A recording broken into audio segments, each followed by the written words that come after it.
falamos ao vivo da Arena Canal Rural da Expo Inter. Nós estamos hoje começando, no dia de hoje, um debate a respeito do Fundo Rural. O Fundo Rural vem trazendo dúvidas a muitos produtores. Temos aqui dois deputados, o doutor Afonsinho, que é o consultor jurídico do Canal Rural, especialista no assunto, e nós pretendemos, meus amigos telespectadores, trazer a vocês todas as informações. Vocês poderão participar deste evento pelo nosso WhatsApp, vocês poderão mandar mensagens, os presentes aqui na plateia poderão fazer perguntas também por escritos, e nós vamos fazer um debate de forma democrática para que a gente possa esclarecer essa situação. Então, portanto, sejam muito bem-vindos e espero que esse fórum possa esclarecer dúvidas em relação ao Fundo Rural. Você está em casa, né, no escritório, você pode utilizar, pode assistir também pela internet e pelo nosso canal do YouTube. O painel desta manhã é uma realização do Instituto de Estudos Jurídicos da Atividade Rural, o IEJUR, do Canal Rural e Canal Rural. Convido o público que está aqui no auditório para participar do fórum com perguntas por escritos, e você que está em casa, entre em contato conosco pelo WhatsApp do Canal Rural, que é o 11 98 524 0073.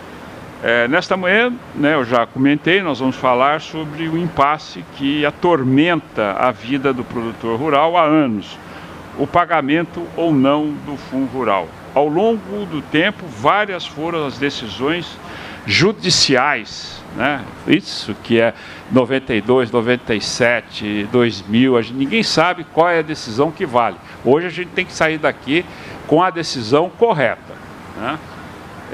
E o agricultor, muito menos, sabe o que fazer. Estamos aqui com os especialistas para discutir esse tema. Apresento nossos convidados, o Ricardo Afonsinho, que é o presidente do Instituto Jurídicos da Atividade Rural, IEJUR. Doutor Ricardo, bom dia, é um prazer estar aqui. Bom dia, Daúde. Satisfação estar aqui. Está também conosco aqui o Sérgio Souza, que é deputado federal do PMDB do Paraná, presidente da Comissão de Agricultura e Pecuária, Abastecimento e Desenvolvimento Rural. Sérgio, bom dia. Bom dia a todos os da plateia e os nossos telespectadores do Canal Rural. E também está conosco o deputado Carlos Reising, deputado federal pelo PP do Rio Grande do Sul. Quem abre o debate é o advogado... Oi. Também o deputado Alceu Moreira aqui presente, deputado federal. Ô, deputado, perdão, eu não vi. O deputado Alceu Moreira, que também está nos prestigiando aqui, está aqui na primeira fileira, tem também muita informação para nos dar a respeito do Fundo Rural. Quem abre o debate é o advogado presidente do EJUR, comentarista do Canal Rural, doutor Ricardo Afonsinho. O senhor pode vir até aqui ao púlpito, doutor Ricardo, e dirigir as suas brilhantes palavras. É um prazer. Eu vou observar. Precisa baixar bastante o microfone aqui em altura. Hein? Bom dia a todos. Querido Daúde, satisfação tê-lo aqui na nossa terra. O senhor que tem prestado esse serviço maravilhoso a todo o país através do Canal Rural. Obrigado. Uma informação qualificada, né? Eu estava brincando outro dia com nossos telespectadores lá, que hoje o maior insumo que tem é a informação, a necessidade da informação, tantos problemas que estão acontecendo dia a dia. Saudar o nosso deputado Sérgio Souza, presidente da Comissão da Agricultura e Pecuária da Câmara Federal, que está lá também fazendo um excelente trabalho. Nosso deputado Luiz Carlos Reis, que está sempre naquela batalha permanente, da mesma forma, nosso querido amigo deputado Alceu Moreira. São uns aguerridos lá na Câmara Federal e são figuras que a gente pode contar realmente porque conhecem os temas e trabalham permanentemente, dia e noite. É impressionante, eu acompanho o movimento deles, o que fazem de estrada no fim de semana, quando chegam aqui e buscando nas suas bases as reivindicações e as necessidades do setor. Então, a minha homenagem a eles, agradecer especialmente ao deputado Sérgio Souza por ter me dado a oportunidade de reencontrar o Luciano Carvalho, meu querido amigo de tantos anos, que também lá na Câmara Federal, na CNA, em todos os órgãos que esteve, sempre atento e auxiliando e prestando grande serviço ao agro brasileiro. Queridos amigos, plateia, colegas presentes, minha saudação. Eu vou procurar aqui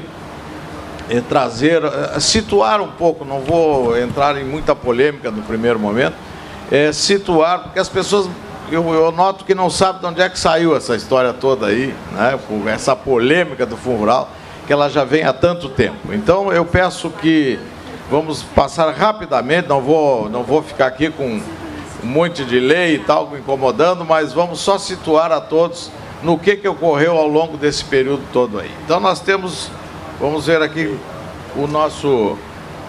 o artigo 195 da Constituição, né, que começou a história estabelecendo que a Seguridade Social será financiada por toda a sociedade, na forma direta e indireta, nos termos da lei, recursos provenientes dos orçamentos da União, dos Estados, do Distrito Federal.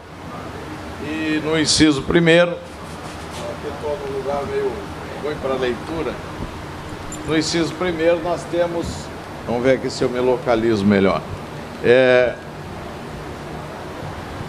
poderia incidir sobre folha de salários, faturamento e lucro. Não falava em receita bruta nesse inciso 1º da Constituição Federal.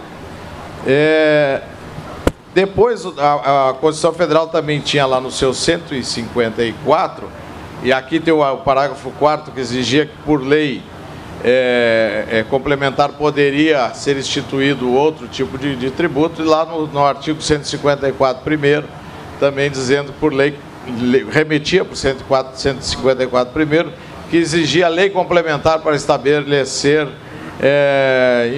para alterar esse dispositivo da Constituição Federal. Aí, em seguida eu me acerto com isso aí. No artigo, na lei 8.212, é que começou o assunto, que estabelecia 20% sobre a folha de pagamento. A incidência, então, foi a criação do chamado Fundo Rural. Depois, outras leis vieram ao longo do tempo, até 1997, se alterou, na primeira lei, na lei 8.540, se alterou esses 20% para, então, a aplicação dos famosos 2%, que tem ali no inciso 1º, a alteração do artigo 25, os 2% e 1% para o acidente de trabalho. Então, aí que começou a questão, lá em 2012, que vieram aí alterações até 97, mantendo essa questão dos 2% sobre a renda bruta. Depois, veio a lei 10.256, que é a grande polêmica atual, que é a lei 10.256, primeiramente teve a emenda constitucional 2098, que permitiu, então, que se estabelecesse, não por lei complementar, por lei ordinária, o estabelecimento de imposto sobre faturamento bruto. E aí, a partir dessa emenda constitucional 2098, que veio a lei 10.256, que estabeleceu, então, a nova redação, permitindo a questão da aplicação, mas não transcreveu os incisos 1º e 2 lá da lei 8.212, ficando só o caput, e ele remete à lei 8.212, dizendo que vale aquele imposto, então, de 2% e 1%, 2% e 0,1% sobre o faturamento bruto.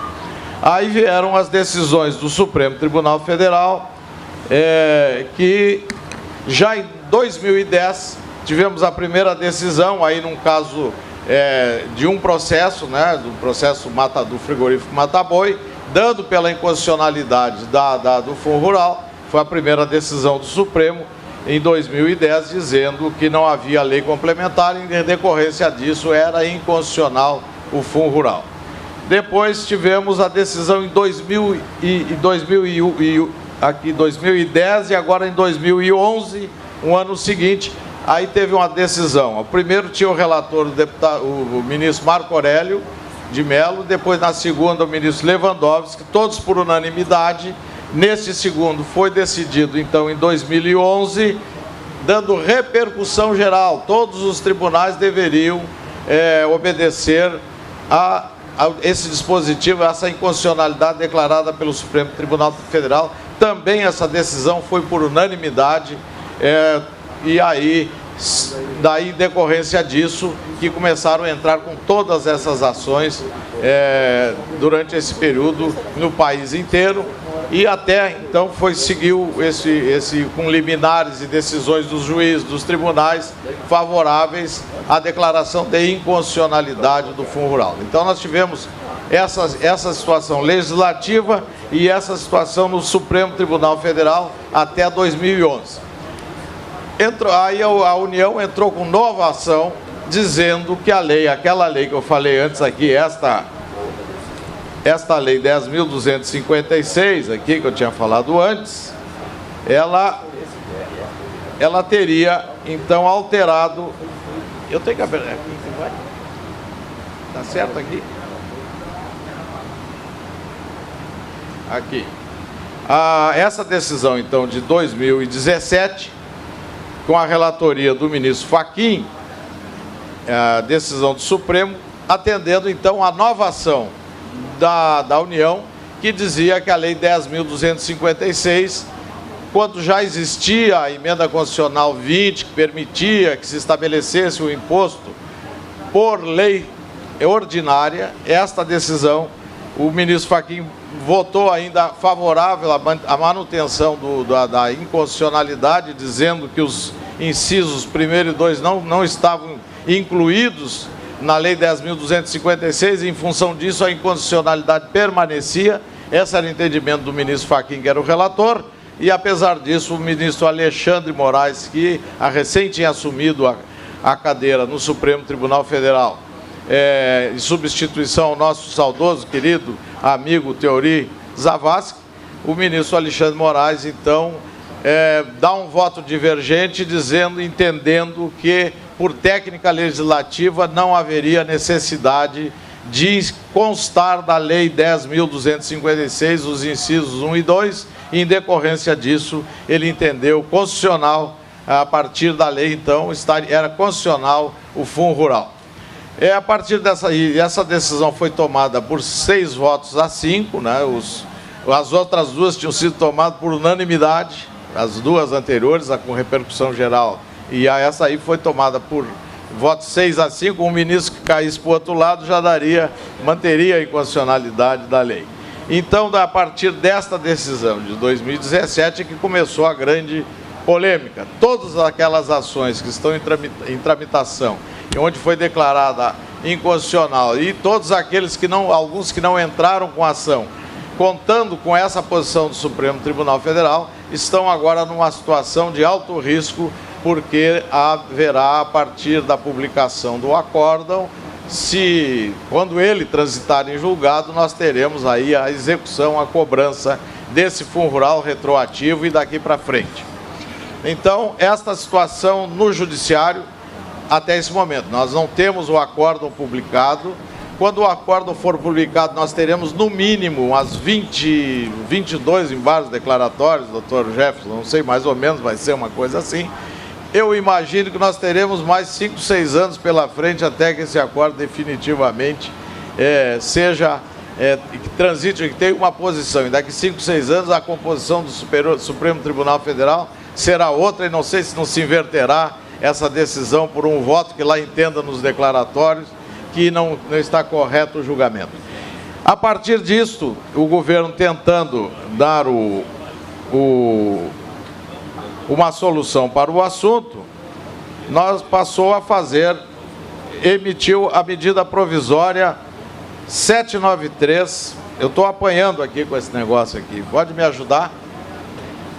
a medida provisória 793, que foi editada para dando uma solução de parcelamento para este, que vocês têm conhecimento, para essa questão, para esse imbróglio todo do Fundo Rural.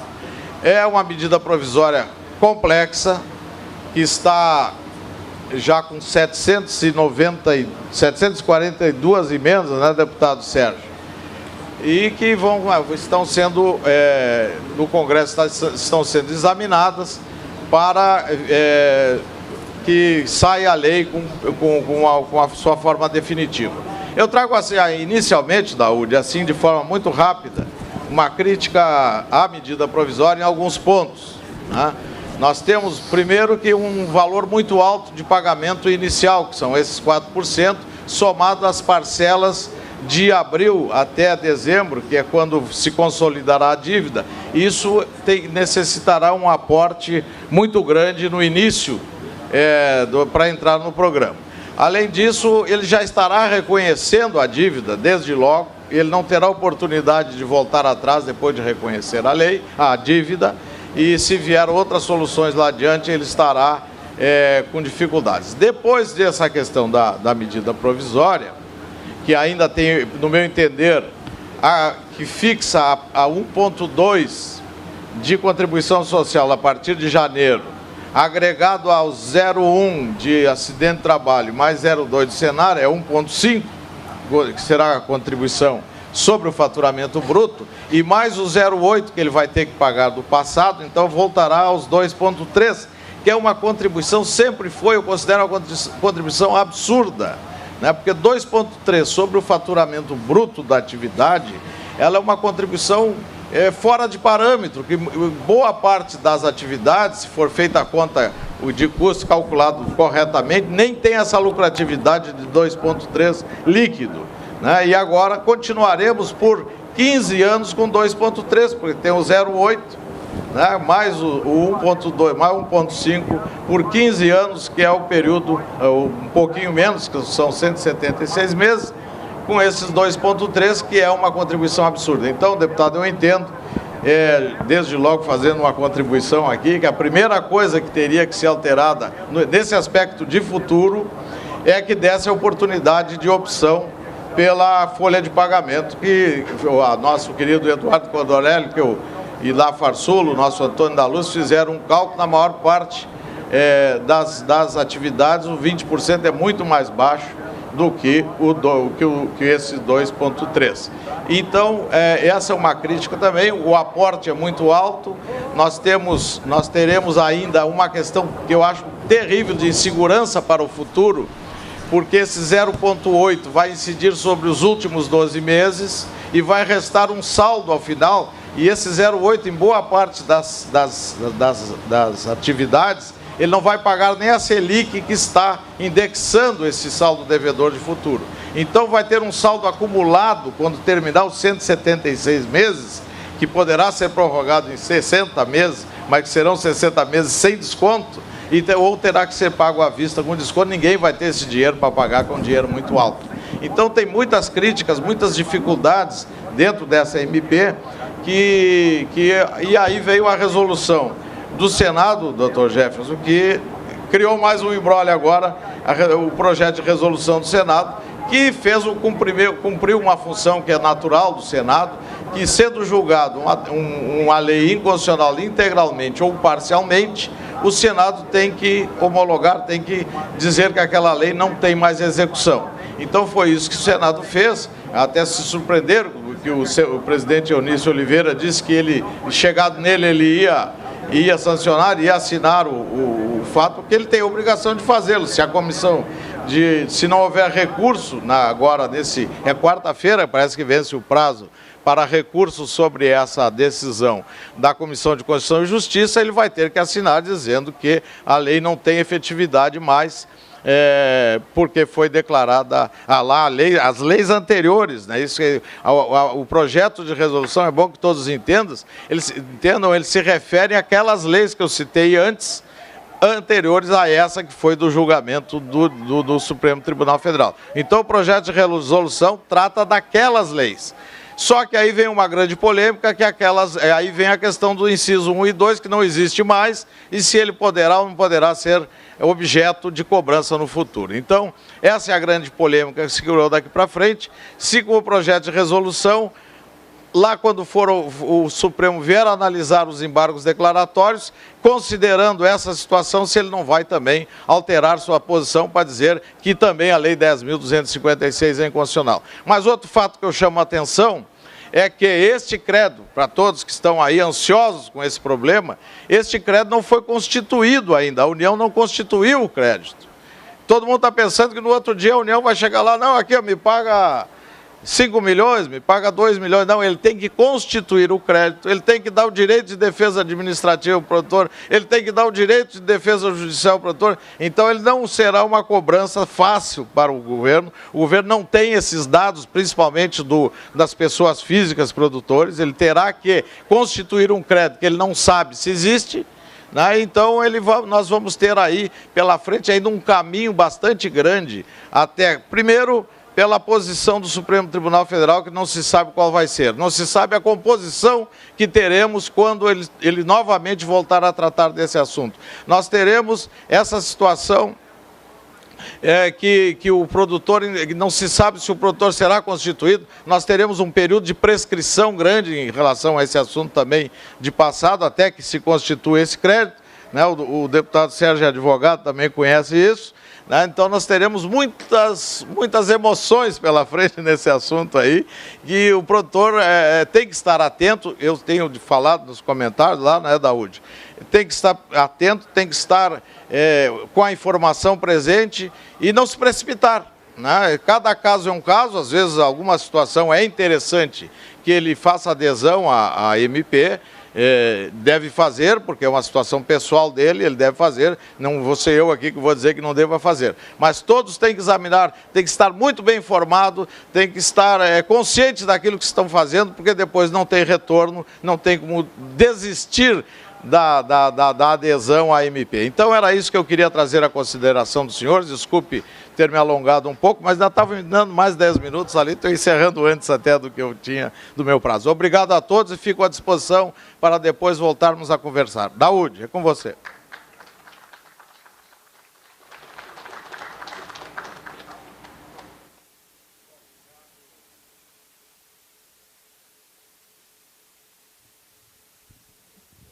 Obrigado, doutor Ricardo.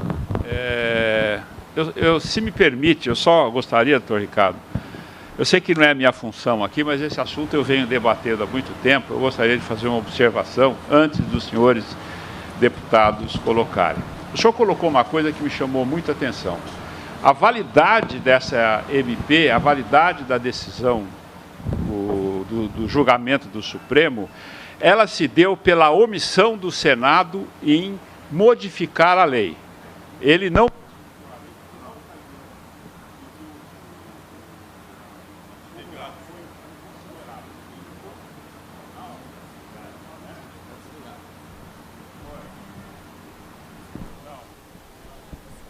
Alô. Bom, na ocasião em que o Supremo julgou inconstitucional por 11 votos a 0 o Fundo Rural, e depois eu posso explicar por quê, isso foi para o Senado, porque o Senado tinha que fazer a modificação na lei. Aí, por questão de pessoais de 2 senadores, essa questão não foi votada e a lei ficou valendo. Então, quando o Supremo, pela segunda vez, votou, ele diz o seguinte, como não modificaram a lei, o Fundo Rural continua inconstitucional. Agora, que pato que nós temos que pagar por isso? Quer dizer, se houve um erro por parte do Senado de não modificar a lei e o voto do ministro que deu o voto favorável à cobrança, à inconstitucionalidade do Fundo Rural, que foi do Alexandre de Moraes, colocado lá pelo Michel Temer, e um voto confuso, quem lê o voto vê que é confuso, ele apela para esses 2 artigos que não foram modificados. Então, doutor Ricardo, eu acho que esse embate, eu acho que não é nem legal, ele é moral. Não, porque desculpe, eu não queria debater agora, eu só gostaria... Não há só omissão do Senado. Não, mas o senhor colocou que não houve a decisão, a modificação da lei do Senado. Bom, esse é um ponto.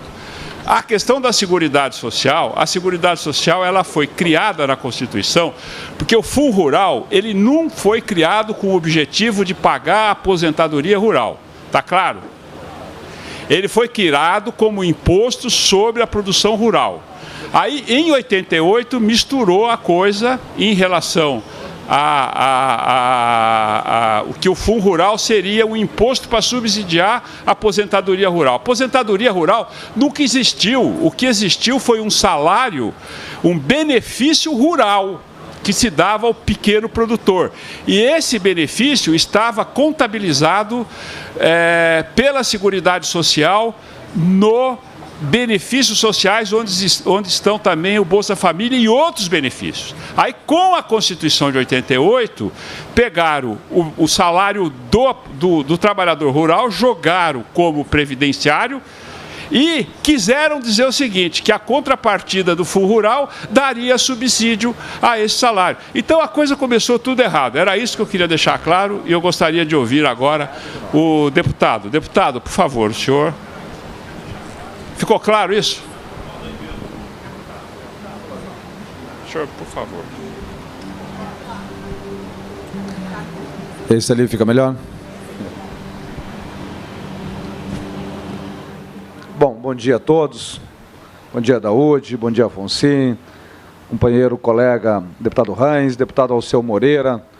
Que prazer tê-los aqui, debater um tema tão importante como esse para o Brasil. Também cumprimentar aqui o Jefferson, meus colaboradores aqui, o Luciano Carvalho, é mais conhecido do que os gaúchos aqui na feira da Expo Inter. Ontem e hoje, andando por aqui, nós percebemos o quão você, Luciano, conhece do agro e é bem quisto pelos gaúchos. Merecido. O amigo Larsen, que nos acompanha também, nosso colaborador. A todos um bom dia. Olha, o primeiro ponto que nós precisamos ter consciência é do que é justo, do que é injusto. Todos nós, todos os brasileiros, têm que contribuir para a Previdência Social. Agora, é justo você contribuir sobre um percentual da receita bruta da sua produção rural durante toda a sua vida? Porque a diferença do produtor rural, do trabalhador rural para o urbano, ela é muito grande. Eu venho da roça, lá nasci, saí aos 19 anos para ir para a capital, lá no Paraná. Um produtor rural, filho de um produtor rural, começa a trabalhar muito cedo, muito cedo. Eu comecei aos 7, 8 anos de idade, e a partir desse momento eu comecei a ajudar o meu pai na produção ou na agregação do valor bruto da sua produção. Ou seja, eu passei a contribuir previdenciariamente. É fato isso. Então, há uma diferença muito grande. Então, Fundo Rural, minha gente, nada mais é do que a contribuição previdenciária patronal para o proprietário da propriedade e para os seus empregados. O problema e a problemática toda, Daúde, é de que quando se faz o cálculo, ainda mais hoje, pelo advento da tecnologia, e nós sabemos, e aí eu cito o meu exemplo, lá na propriedade com o meu pai, o seu Jorge, era eu, ele, os meus irmãos, e de vez em quando o meu pai contratava, no momento do plantio, da colheita, uns camaradas, uns funcionários, uns boia-frias, né? Era o tempo do boia-fria para colher o algodão, para arrancar o feijão, para quebrar o milho, e assim por diante. E não era o suficiente. Hoje o meu pai planta toda essa propriedade e outras propriedades sozinho e não trabalha, vamos dizer, o tempo integral, a não ser a atividade pecuária que determina ali uma atividade de tempo integral. Então é uma diferença muito grande. Então lá no passado, 2,3% talvez não fosse, ou 2%, vamos colocar aqui, porque o 0,3% não é a contribuição previdenciária. Os 2% talvez não fosse o suficiente. E aí, talvez esteja, companheiro Alceu Moreira, o déficit previdenciário, quando se fala na problemática que o grande déficit estaria na questão rural. Mas está na questão rural porque na década de 60, de 70, de 80, mas especialmente de 70 para baixo, boa parte da população estava no rural. E contaram tempo rural para a sua aposentadoria. Se você pegar hoje, tem muitos juízes, promotores, delegados, aqueles que detêm uma diferença na hora da aposentadoria com salários substanciais, que não estão no teto, estão acima do teto, contaram lá para a sua aposentadoria tempo de aposentadoria rural. Agora, qual que é a realidade daqui para frente? Hoje, será quantos nós temos trabalhadores rurais ou trabalhadores na agricultura? Quanto que precisa para manter essa parte patronal? Tem que ser justo. Eu defendo que ninguém tem que pagar a diferença por um outro. Então, a melhor regra que nós podemos implementar no Brasil, de fato, é uma regra de opção. A opção de que o produtor rural pode escolher o 1.2. Isso já passa a valer a partir de janeiro do ano que vem. E esta é uma conquista, e é bom aqui, Daúde, que a gente coloque, esta é uma conquista da nossa bancada ruralista, lá do Parlamento Brasileiro, e 1.2 a partir do ano que vem é a alíquota para a contribuição previdenciária, ou seja, é o Fundo Rural. Uma redução de 40%. Ah, mas alguns, inclusive os mal informados e aqueles que criticaram, dizendo que foi uma negociação com o parlamento para a bancada ruralista votar desse ou daquele jeito determinado projeto, não fazem as contas. Mas o 1.2 da receita bruta da produção agropecuária no Brasil é muito dinheiro. Nós estamos falando, esse setor, ele representa quase que 25% de toda a produção, de todo o PIB nacional. E já não emprega, como na década de 70, na década de 70, 60 e 70, como empregava. Há uma diferença muito grande, isso é muito dinheiro. No entanto, nós temos culturas que 1.2 ainda é muito.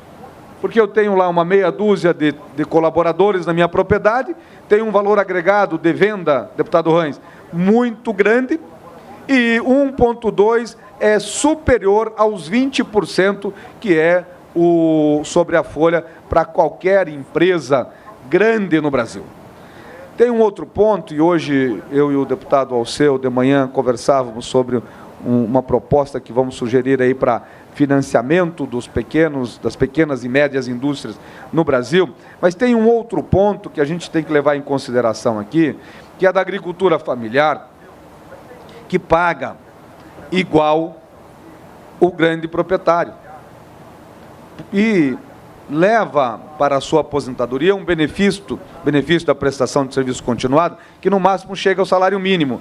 Mas o agricultor familiar, ele não tem uma diferenciação como tem o empresário urbano, da micro e pequena empresa, que paga sobre o simples, o super simples, que é um percentual sobre o faturamento, e junto com esse percentual sobre o faturamento, já estão ali os impostos municipais, estaduais, previdenciários, federais, e o produtor rural não tem essa diferenciação. Então, o micro e o pequeno proprietário rural, o agricultor familiar, ele também precisa ter um tratamento diferenciado, inclusive na hora da aposentadoria.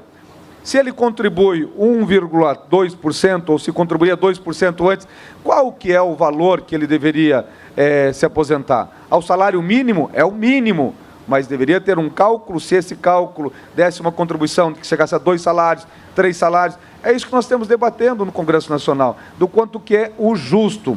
Bom, mas vamos lá ao que interessa com relação aos temas do ponto de vista legislativo, que é a nossa função no Congresso Nacional. A polêmica está instalada. A discussão é jurídica. Eu concordo plenamente que o Senado Federal, ele de certa forma, faltou a responsabilidade de votar esse projeto de resolução. Agora, não é só a culpa do Senado, eu acho que a culpa é de muitos, além até do Senado. O parlamento brasileiro, ele é pautado pelos setores, ele é pautado pelas diferentes segmentos. E talvez faltou uma pressão necessária para que o Senado fizesse a votação desse projeto de resolução. Foi distribuído, foi autuado e ficou com o relator por anos, um deputado, se eu não me engano, do Piauí, né? O Amorim, Sergipe, senador do Sergipe, o Amorim, que foi meu colega no Senado, eu fiquei por lá 3 anos no Senado e, na verdade, me deparei com essa situação agora.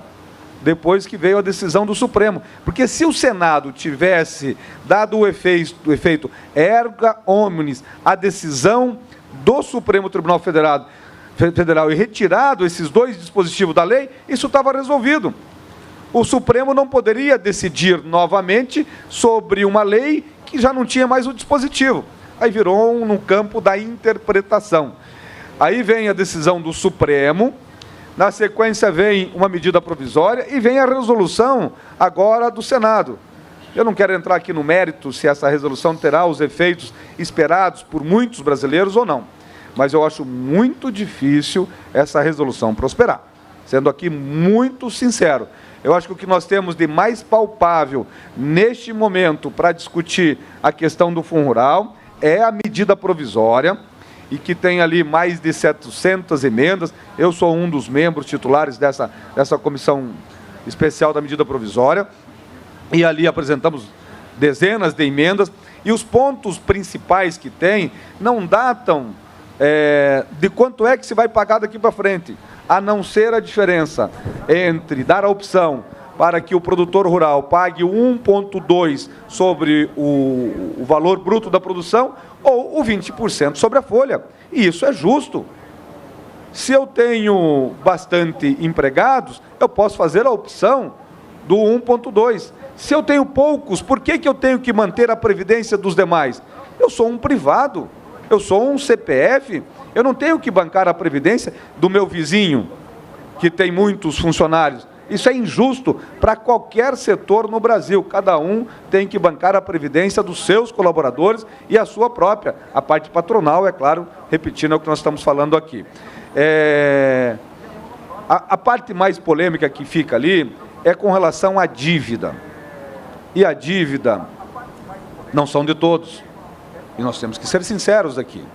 Lá no Paraná, que é o meu estado, eu ando e as bases do interior, muitos vêm me cobrar dizendo o seguinte: olha, vocês não vão dar anistia nesse momento para aqueles que não pagaram. Aí nós temos argumento. Falamos assim, aqueles que não pagaram foram induzidos a não pagar, numa esperança e numa decisão do Supremo Tribunal Federal, que disse que aquilo era inconstitucional. Tem aqueles que depositaram em juízo e está lá, e agora o governo já está colocando a mão nesse dinheiro, porque o governo está dizendo, depositou, tinha uma liminar, a liminar caiu pela decisão do Supremo, então vamos sacar esse recurso todo, né? E tem aqueles que pagaram. Então nós temos que criar ali, nessa medida provisória, uma fórmula para buscarmos uma solução para aqueles que não pagaram e para aqueles que depositaram em juízo. Neste caso, por exemplo, o pagamento de multa, deputado Alceu, deputado Reins, Alfonsin, Daúde, você veja só o absurdo. É diferente, neste caso, de qualquer inadimplência tributária de qualquer contribuinte. Neste caso específico, tinha duas decisões do Supremo Tribunal Federal dando conta da inconstitucionalidade. Tinha um projeto de resolução tramitando no Senado Federal há 5 anos. Aí o produtor rural que não paga ou que deposita em juízo vai pagar a multa? Aí vem uma medida provisória dizendo o seguinte, que redução desta multa será de 25%, enquanto que para bancos chega a 70%. Isso é um absurdo.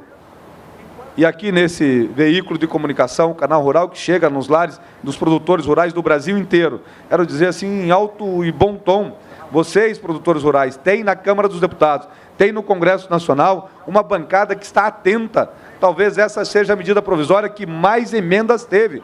E as principais emendas, ou o grande número de emendas da medida provisória, se resume no prazo para adesão, 29 de setembro.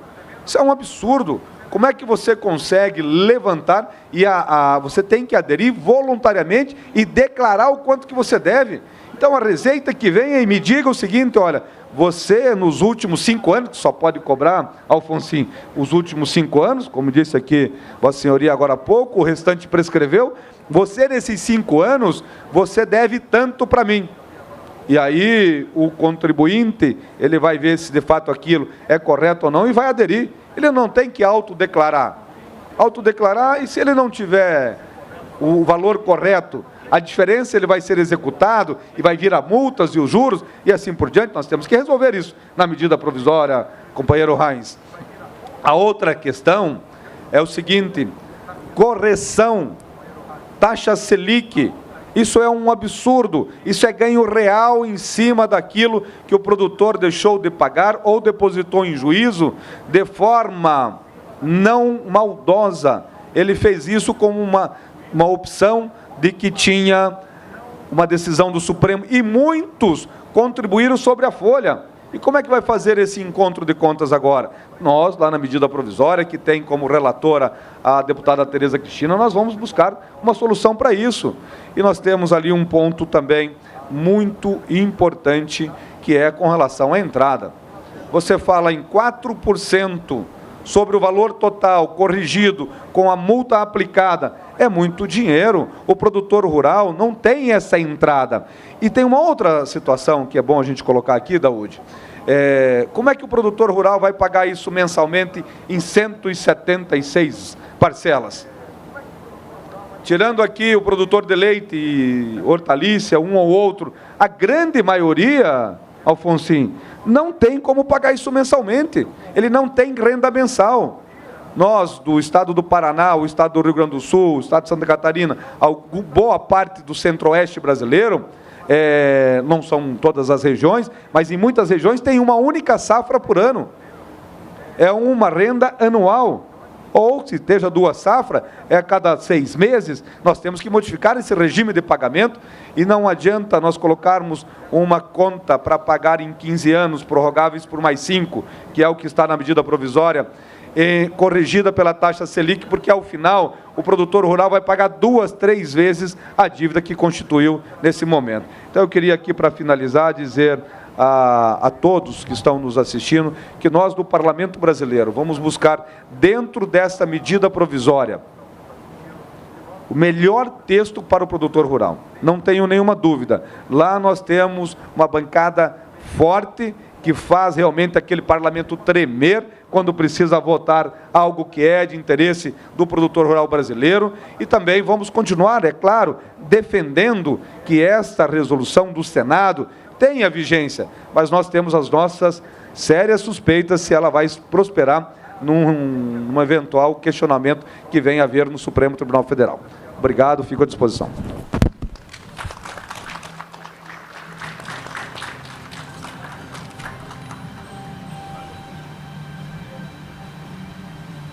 Bom, eu gostaria de agradecer a presença aqui no auditório de um grupo formado por 29 presidentes e diretores da FAMATO Senar do Mato Grosso, que estão aqui na Expo Inter em uma missão técnica. Obrigado pela presença de vocês. Eu chamaria agora o deputado Reins para o seu pronunciamento.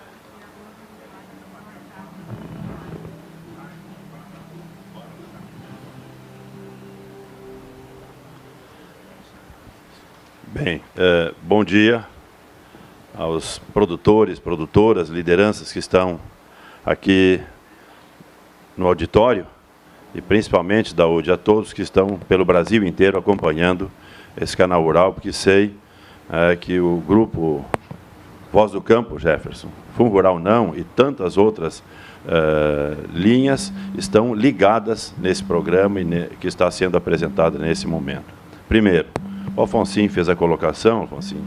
2010, 2011, nós tivemos 2 ações favoráveis aos produtores. 2 ações, veja como é que é complicado. Deputado Alceu Moreira, deputado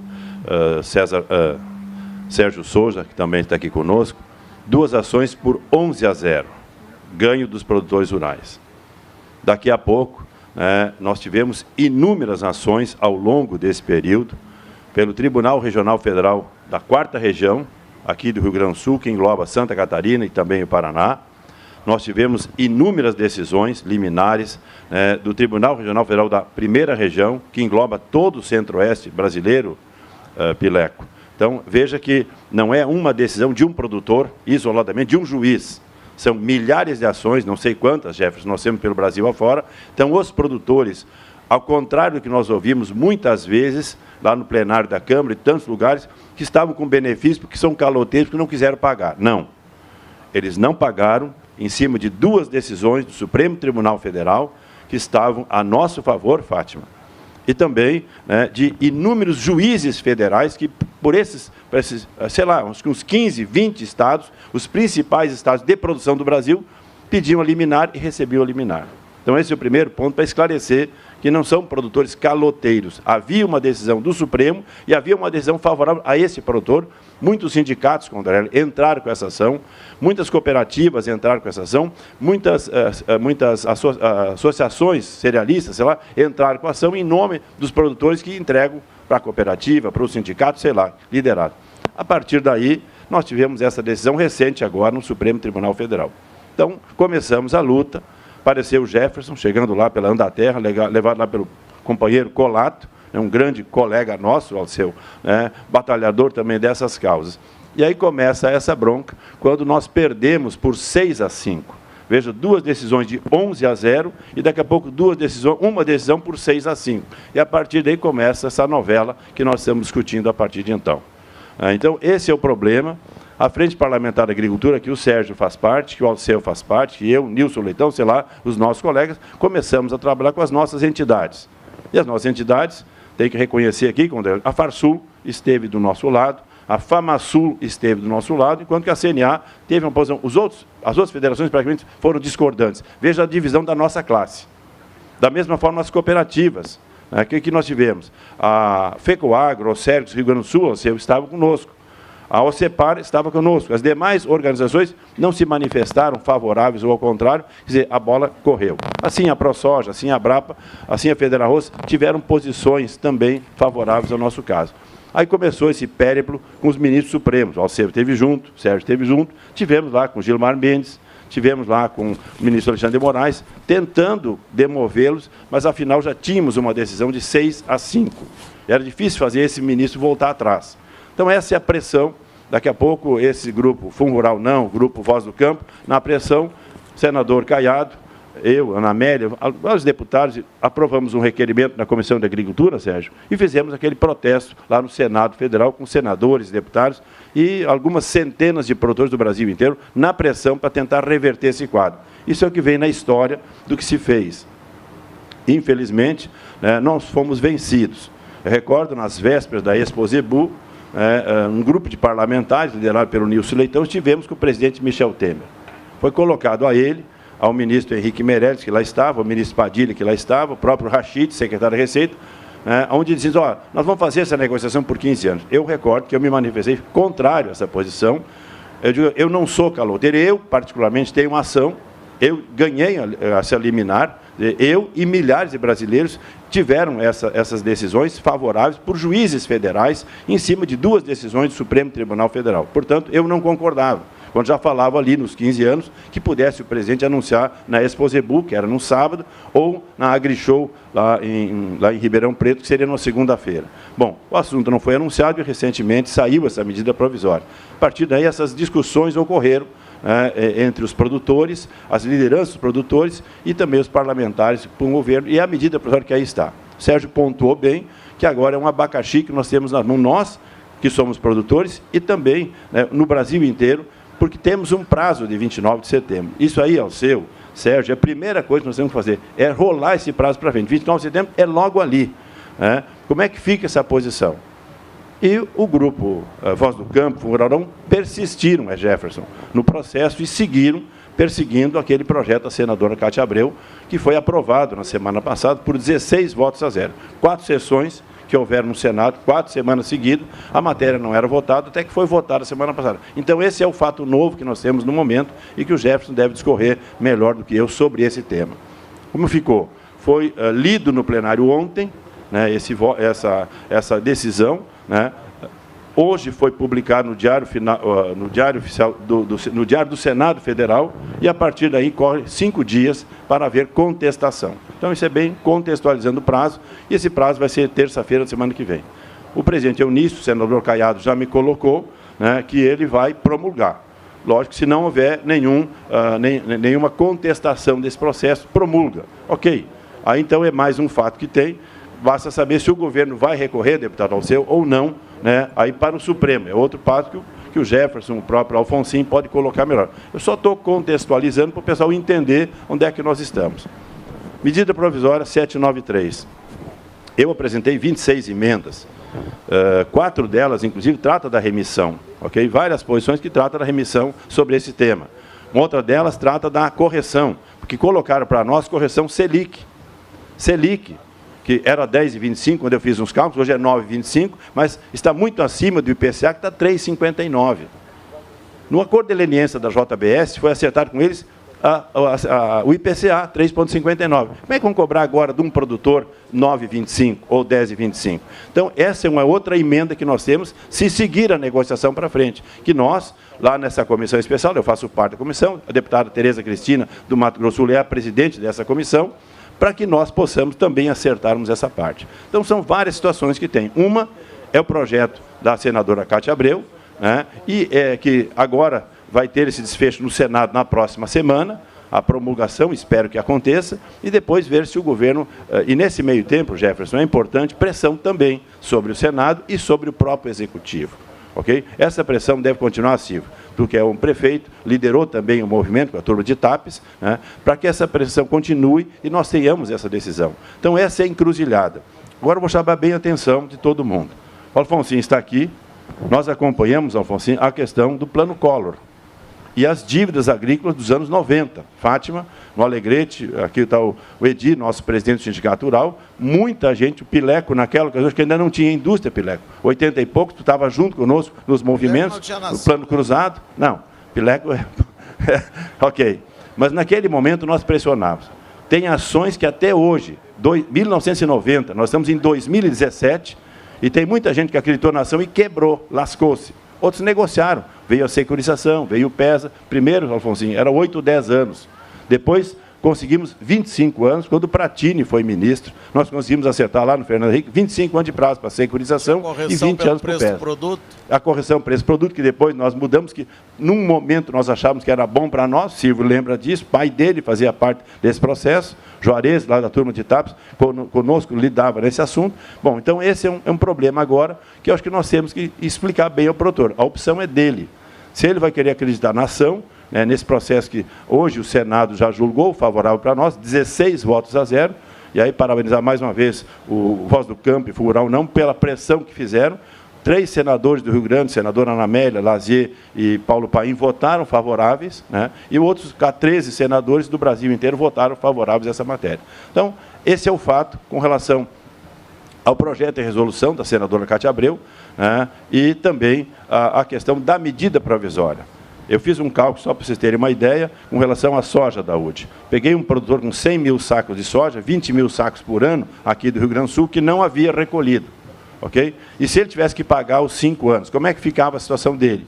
Ele deve mais ou menos, tirando a correção monetária, que foi discutido com o governo, tirando 25% da sucumbência e 25% da multa, uma conta, Fátima, de R$254 mil, ele vem parar em 180 mil. Bom, mas é 180 mil reais. Tem um cálculo de arroz, que eu deixei para vocês, e tem um cálculo de boi também. Como é que fica um produtor que vendeu 1.000 bois em 5 anos, 100 mil sacos de arroz em 5 anos ou 100 mil sacos de soja?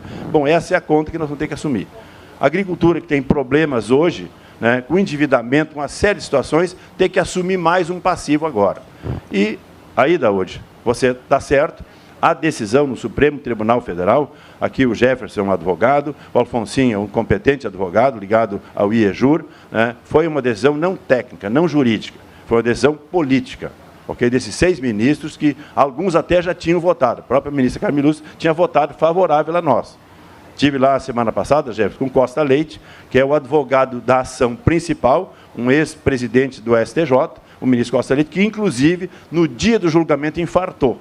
Isso é um fato importante, porque ele era o advogado da ação principal, não imaginava que pudesse ter os votos contrários que tiveram. Né? Então, ele foi lá no dia, saiu de cadeira de roda e foi para o Instituto de Cardiologia, lá em Brasília, okay? Porque ele contava certo com a vitória. E nós também, Alceu, fomos lá, né, visitamos os ministros pedindo a votação. Por que nós pedimos a votação? Porque nós tínhamos certeza que nós ia ganhar. Se nós já ganhamos 2 por 11 a 0, o que vai ter, Sérgio? vamos ganhar de novo, né? Mas, infelizmente, não sabíamos que a decisão foi política. Foi nos dito o seguinte, bom, nós já tínhamos imposto, Supremo, já tínhamos imposto uma derrota para o governo, há 2, 3 semanas antes, em cima do quê? Daquela questão do PIS e COFINS sobre ICMS, que o governo perdeu e vai ter que devolver uma banana. Bom, agora o governo não podia ter outra derrota. Agora, quem é que teve a derrota? Foram nós, produtores rurais. Eu e tantos outros, milhares no Brasil inteiro, que têm essa posição. Agora, bem claro, diferente do que dizem que é um perdão, não. Nós estamos respaldados por 2 ações do Supremo, 2 julgamentos do Supremo Tribunal Federal. Nós estamos respaldados por dezenas de juízes em diferentes estados que davam a liminar. Porque eu, para chegar lá no Pileco, vou vender arroz, Pileco, o que tu me pedia? Luiz Carlos, tu pagaste o Fundo Rural, o teu empregado pagou, o mês passado, pagou o INSS? Sim, pagou aqui os 8%.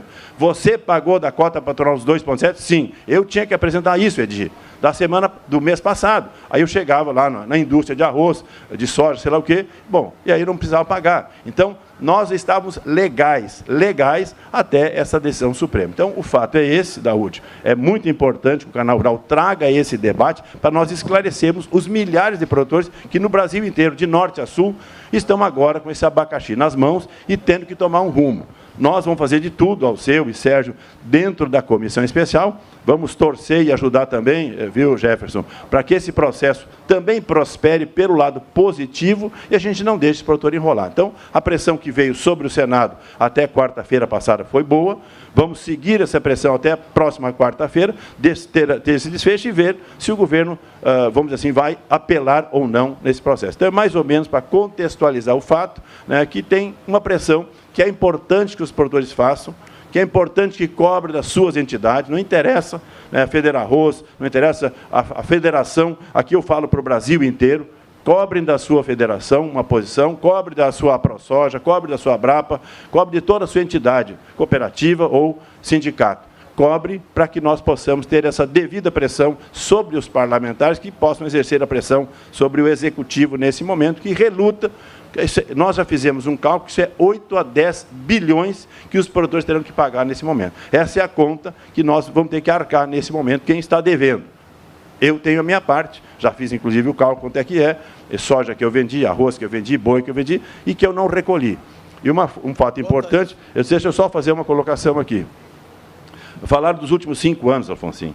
É importante porque a ação pega 5 anos se o cara tem ação por 5 anos. Se alguém tem uma ação de 2010, 2012, 2015, ele retroage essa data, entendeu? Então, esse é o ponto, viu, Fátima? Ele retroage a data da ação. Se você entrou com um processo, não é de 2017 para 2012. Se tem uma ação de 2010, o teu processo conta de 2010 para frente. Então, esse é mais ou menos o fato e vamos seguir na pressão. E é muito importante, né, que o Canal Rural traga esse tema em debate para que nós possamos orientar aos produtores do Rio Grande e do Brasil inteiro. Muito obrigado. Obrigado, deputado. Bom, eu gostaria de pedir ao público de casa, já nós vamos começar o debate sobre esse assunto, que nos mandasse perguntas pelo WhatsApp. O nosso WhatsApp é 11 9824 0073. Eu gostaria, nesse momento, de chamar o deputado Alceu Moreira, aqui ao público, deputado, para o senhor proferir umas palavras ao ouvintes, telespectadores do Canal Rural e também as pessoas aqui presentes. Obrigado, Daúde. Obrigado, Alfonsinho. Meus queridos colegas Luiz Carlos Reis e Sérgio Souza. Bom, nós devíamos ter na agricultura brasileira, no mínimo, um plano decenal de política agrícola. Decenal. Plantamos feijão há mais de 500 anos e todos os anos tem um plano safra. Tapete vermelho, foguetório, só para aumentar a distância da forca, para o empresário se endividar mais um pouco. Ora, se todo mundo sabe como é que vai ser plantado, tinha que ter uma política agrícola, no mínimo, por 10 anos. Ou já não temos isso. Aí, no meio dessa história, a Suprema Corte, olha esse nome, a Suprema Corte faz uma decisão liminar em 2 ocasiões seguidas, em processos distintos, e decide liminarmente por 11-0. Essa decisão só é liminar porque não houve a decisão conclusiva, porque 11-0 significa que todos têm posição a favor no mesmo sentido. Quer dizer, o que pode acontecer de novo para mudar uma situação dessa? Não há explicação jurídica, porque aquele prédio gigantesco coberto de mármore, onde o teto não é teto, né, eles podem receber o que quiserem, tá? Eles têm assessoria para fazer os estudos que quiserem. E, portanto, não tem decisão apressada, não era obrigado a decisão nenhuma, não tem nenhuma pressão de contingência, absolutamente nada. Foi uma posição tomada a partir das informações dos autos do processo e do auto do conhecimento jurídico de quem decide. 11-0. Bom, à medida que isso é tomada essa decisão, este fator entra na relação negocial. Com certeza. O frigorífico vai fazer abate. Se um cidadão quer cobrar dele o fundo rural e o outro não cobra, significa que o que não cobra tem vantagens negociais sobre isso. Não é uma questão de escolha. Olha, eu para te vender meu boi, eu quero o desconto 2,3, que eu não quero correr risco da liminar. O vizinho do lado diz, não, o meu não precisa isto. Tá? Pode pagar um pouquinho menos para mim que está tudo bem. Tá? É claro que essa decisão, ao longo do tempo, entrou no cálculo do custo. Esses 2,3 não estavam mais presentes no custo de produção, eles estavam fora. Agora, depois de toda a operacionalização desse processo, surge uma dívida. Bom mesmo é fazer o discurso que ninguém deve pagar. A questão é que a decisão era liminar, querendo ou não, estapafúrdia, a meu juízo, irresponsável, a meu juízo, mas a dívida está gerada, né? A dívida está gerada. Preocupante, porque neste momento agora, os agricultores estão sujeitos à cobrança. E a dívida pública só existe depois de lançada, escriturada e publicada. Não há dívida pública por desejo. Quer dizer, eu me autodeclaro devedor de tanto. Ou pode ser mais ou menos. Nós ainda nem sequer sabemos isso. Então, o que eu queria pedir nesse pouco tempo que nós temos aqui é que, dada a complexidade deste fato, e nós temos uma medida provisória porque ela se impunha naquele momento, e nós saímos de 2,3 para 1,5, tá? 1,2 mais 0,1 e 0,2, que são as outras contribuições de seguridades e das serviços sociais. Bom, 1,5 é uma redução bastante grande neste processo, mas era o que foi possível com a decisão do Senado. Conturba ainda um pouco mais agora. Significa dizer, Alfonsinho, que no mínimo nós precisamos tomar o tempo necessário até que o ano fiscal se abra, que é o ano de 2018, e até 23 de dezembro nós tínhamos que ter suspensa essa negociação para poder descobrir qual era a saída, com absoluta calma e serenidade, capaz de encontrar o mais justo possível nesse cenário. Se nós tivermos que fazer até o final do mês que vem, não há nenhuma possibilidade de se dirimir esta questão com grau de complexidade de tal maneira que se resolva. O que significa dizer que teremos uma série de ações judiciais para todos os lados, em todos os cantos, uma conturbação geral. E, para concluir, um prejuízo enorme, porque o setor agrícola, que por muito tempo carregou o PIB nacional nas costas, enquanto o PIB negativo e a indústria e o comércio estavam lombo abaixo, neste momento, com a desordem completa, com o preço do soja a R$ 56,00, aqui no Rio Grande do Sul nós estamos quebrando, produzindo arroz com silo cheio. Nós colhemos tudo que é possível colher e quebrando mesmo assim. Tá? Então, o leite é a mesma coisa. Produzimos o máximo, temos manejo, tecnologia, qualidade genética e é prejuízo do processo. E agora o soja começa a bater água no pescoço. Se nós conseguirmos imaginar que o produtor rural é um saco sem fundo, em que o sócio oculto pode meter a mão no bolso dele quando desejar, um dia essa barrosa morre. E barrosa morta não dá leite para ninguém. Obrigado.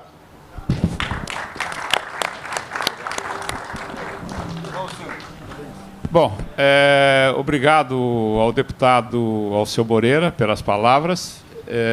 Eu gostaria de pedir às lideranças, viu, doutor Afonso, que se manifestassem. tem aqui o prefeito Silvio. O senhor, por favor, o senhor pode se dirigir ao púlpito, e eu vou ficar aqui para não ficar muito confuso.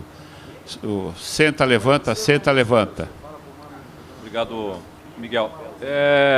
Eu estou acostumado a representar a ponta mais fraca, onde arrebenta a corda.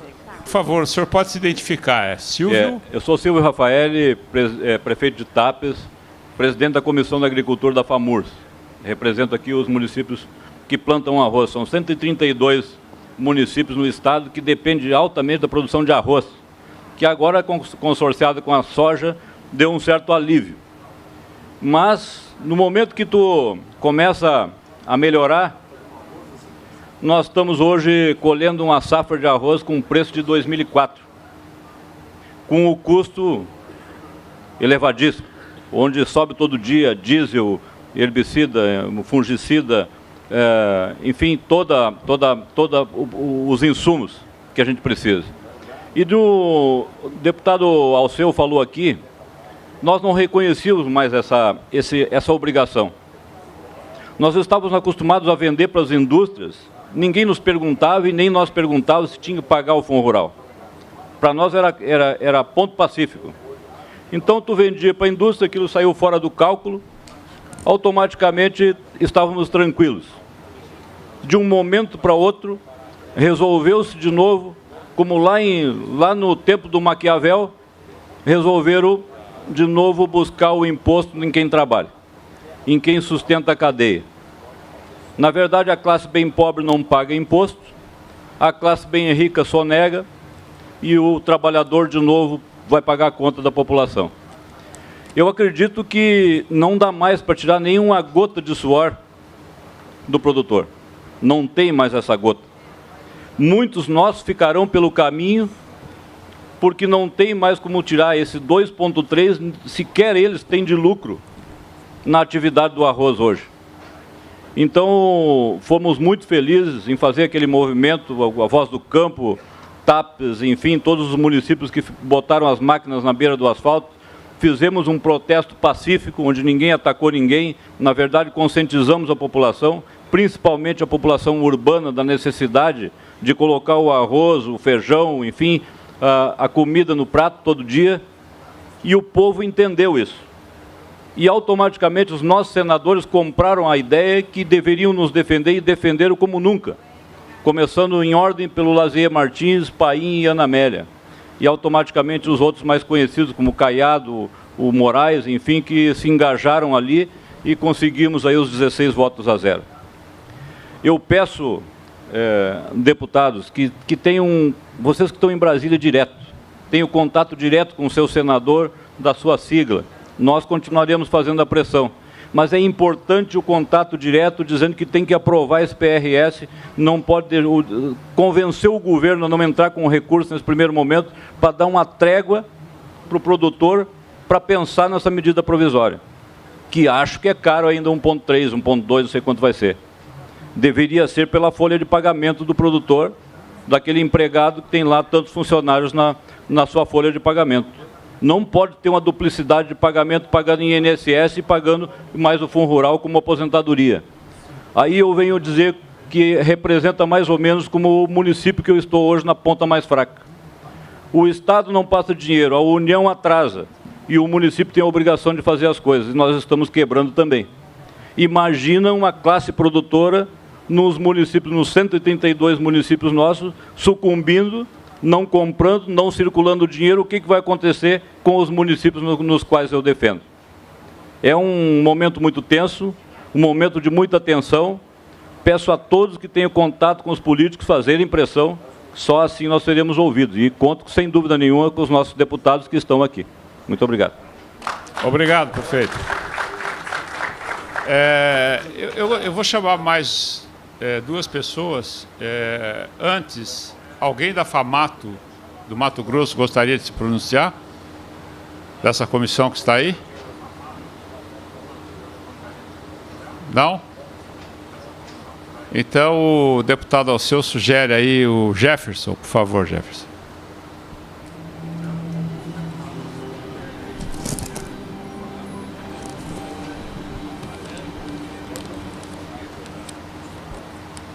Muito bom dia a todos. Bom dia, Miguel Daúde. Bom dia aos convidados de hoje, dessa seleta banca. Por favor, o nome. Rapidamente. Me chamo Jefferson Rocha, sou diretor jurídico da Andaterra, presido a Comissão de Direito Agrário e Questões do Agronegócio da OAB de Santa Catarina e estou nessa questão do Fundo Rural por força de mandatos que me foram outorgados por algumas associações de classe pelo país, como a IBA, Sindicato Rural de Balsas, Asplan da Paraíba, Sergipe, Rio Grande do Norte, enfim, a Socitos, no estado de São Paulo, algumas entidades que nos depositaram a confiança de estar discutindo esse tributo em juízo. A questão foi muito bem contextualizada, muito bem colocada pelo Dr. Alfonsin, né? O histórico todo foi muito bem descrito. E a grande questão, eu acho que não é nenhuma questão propriamente do produtor rural. É uma questão de dois princípios que em qualquer democracia devem ser absolutamente respeitados, observados e obedecidos, que é o princípio da segurança jurídica e de proteção à confiança. As decisões que houveram do Supremo não foram decisões liminares, foram decisões definitivas, foram julgamentos colegiados à unanimidade que suplantaram um tributo, que o retiraram do ordenamento jurídico e só não o fizeram de forma erga omnes para todos, porque assim o caso não permitia. Era no chamado controle difuso de constitucionalidade, não foi no MADIM. Eu quero não corrigir, mas só pontuar a questão do Senado. O Senado, não digo que cometeu um erro, o Senado ele não atuou de uma forma rápida e eficaz como deveria. Porque assim que oficiado em 2013 e 2014, se tivesse feito, a resolução tivesse andado e houvesse sido votada, os incisos 1 e 2 do artigo 25 estariam retirados do ordenamento jurídico com efeito erga omnes. Isso é muito bem claro, olha, é algo incontestável. A resolução do Senado tem um efeito, que em direito nós chamamos de efeito ex tunc, efeito retroativo, inclusive.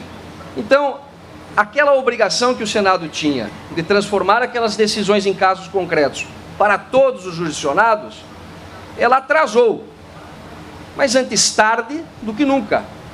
E ela veio com muita pressão que talvez tenha faltado naquele momento, porque os produtores, as lideranças, as entidades estavam acomodadas e acreditaram na palavra da Suprema Corte, que afinal, quem tem curiosidade e nos está vendo em casa pode acessar o site do Supremo e lá em notícias colocar Fundo Rural, procura lá 2010 e 2011. O Supremo disse o seguinte, para os amigos telespectadores saberem: Supremo desobriga empregador rural de recolher fundo rural sobre receita bruta da sua comercialização. Não sou eu que estou dizendo, a Suprema Corte, em 2010. Em 2011, o que diz o Supremo? Empregador rural, pessoa física, não precisa recolher contribuição sobre receita bruta. Então esperavam o que do jurisdicionado? Esperavam o que do produtor rural? Simplesmente a observância e a obediência à Suprema Corte Brasileira, que afinal de contas deve conduzir a guarda da Constituição, a legalidade e a observância a estes princípios. Aqueles que ingressaram em juízo e obtiveram as suas decisões, e eu cito aqui casos concretos meus com trânsito em julgado e produtor já recebeu o dinheiro de fundo rural. Não era algo provisório. É que, na verdade, aqueles que vieram depois, as ações começaram, aliás, demoraram mais tempo para tramitar. Então, a grande questão colocada é algo muito mais sério. Eu sou produtor também e o nosso caso é sério, é evidente, mas é muito mais sério do que um caso só do produtor rural. Trata-se da observância a esses dois princípios que eu falei anteriormente. Então, a Suprema Corte, esse julgamento de 6-5, e eu lhes pergunto, onde está o julgamento? Onde está a decisão que sequer publicada foi?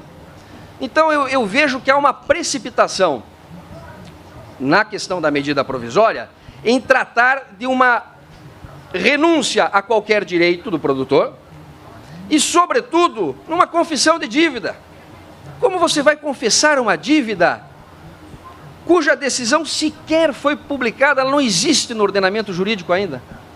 Eu ouso dizer que o Executivo, nesse caso, a PGFN, atuou de má fé.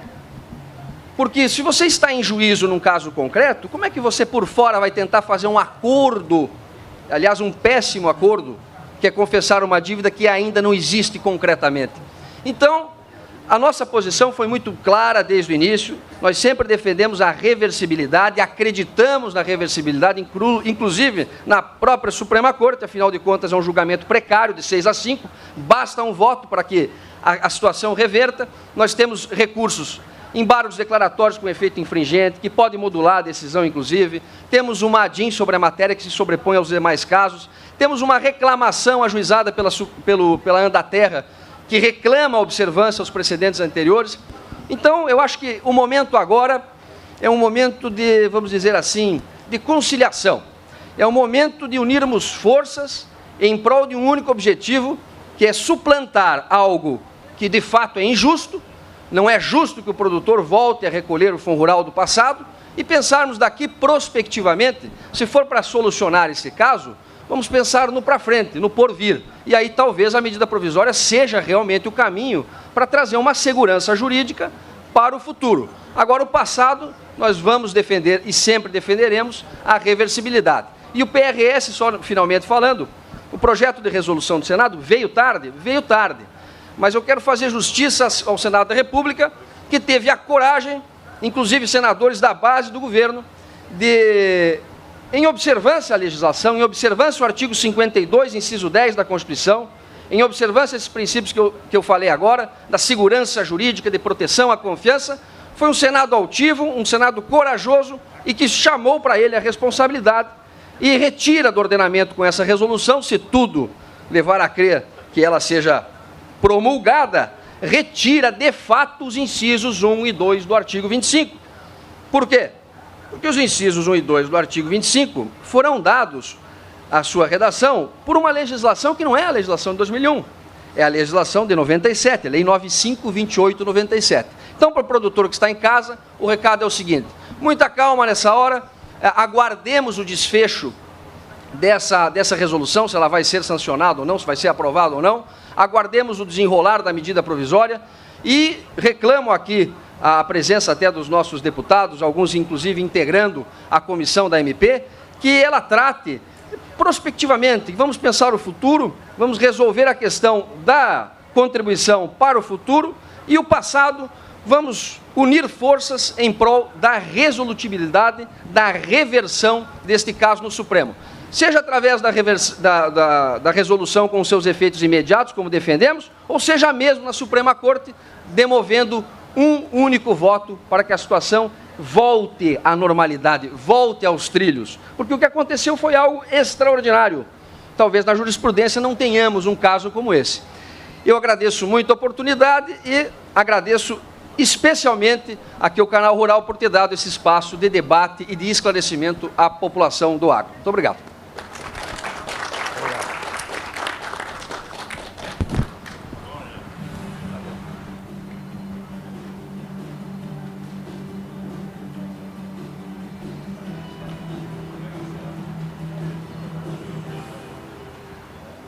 Bom, meus amigos, agora nós vamos começar o nosso debate.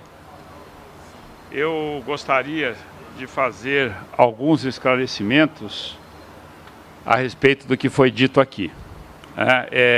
Em primeiro lugar, o Canal Rural sempre esteve ao lado do produtor rural. Para nós não interessava muito essa história, Argos homines, Argos não sei da quanta. Para nós interessava o seguinte: que o produtor rural foi traído. Por que foi traído? O deputado colocou aqui, ele pode se manifestar. Se a decisão de 11 votos a 0, de repente o Supremo muda, eu pergunto, por que o Supremo mudou? Por que o Supremo mudou? Mudou porque houve interferência do governo. Se houve interferência do governo, ele traiu a bancada ruralista. Ele traiu a bancada ruralista, porque foi o voto do ministro colocado recentemente pelo presidente da República, que estava negociando 2,5 bilhões, desculpa, as pessoas não gostam que eu falo, mas eu vou falar, 2,5 bilhões para se manter no cargo, então traiu. Então, se houve uma traição, deputado, ele tem que se retratar, ele tem que eliminar a dívida. Não vamos discutir se é devido ou não é devido, como o deputado Alceu Moreira colocou muito bem. Quer dizer, a pessoa vinha, de repente a coisa some, esqueceu. Então, essa dívida, ela nunca existiu. E aí nós ouvimos, por meios de comunicação, dizer o seguinte: produtor rural é perdoado em 10 bilhões. Perdoado em 10 bilhões do quê? Se essa dívida não existia. Então, nesse aspecto, a minha crítica e a posição do Canal Rural é no seguinte posicionamento. O Canal Rural, eu particularmente, acho que essa dívida não existe e que nós temos que ter a dignidade de cobrar o governo, porque o governo pode sim, se ele quiser, ele pode perdoar essa dívida. Como foi dito aqui, os bancos tiveram um perdão de 70%, e por que nós vamos ter 25% de uma dívida que nunca existiu? Então a questão é essa, Jefferson, é nesse sentido que nós debatemos e que nós nos posicionamos. Então, meu amigo telespectador, produtor rural, se houve uma mudança na votação do Supremo, que vinha mantendo 11 votos a 0, e depois, por votos de ministros que mudaram votos, de ministros colocados pelo presidente Michel Temer, o Fundo Rural foi declarado constitucional porque a vaidade do senhor Caiado e a dona Cátia Abreu do Senado não votaram essa medida para tirar. Essa é a verdade, viu, minha gente? Nós temos que falar a verdade, deputado. Não dá mais para nós vivermos num país onde a verdade fica nos bastidores. E a verdade foi essa.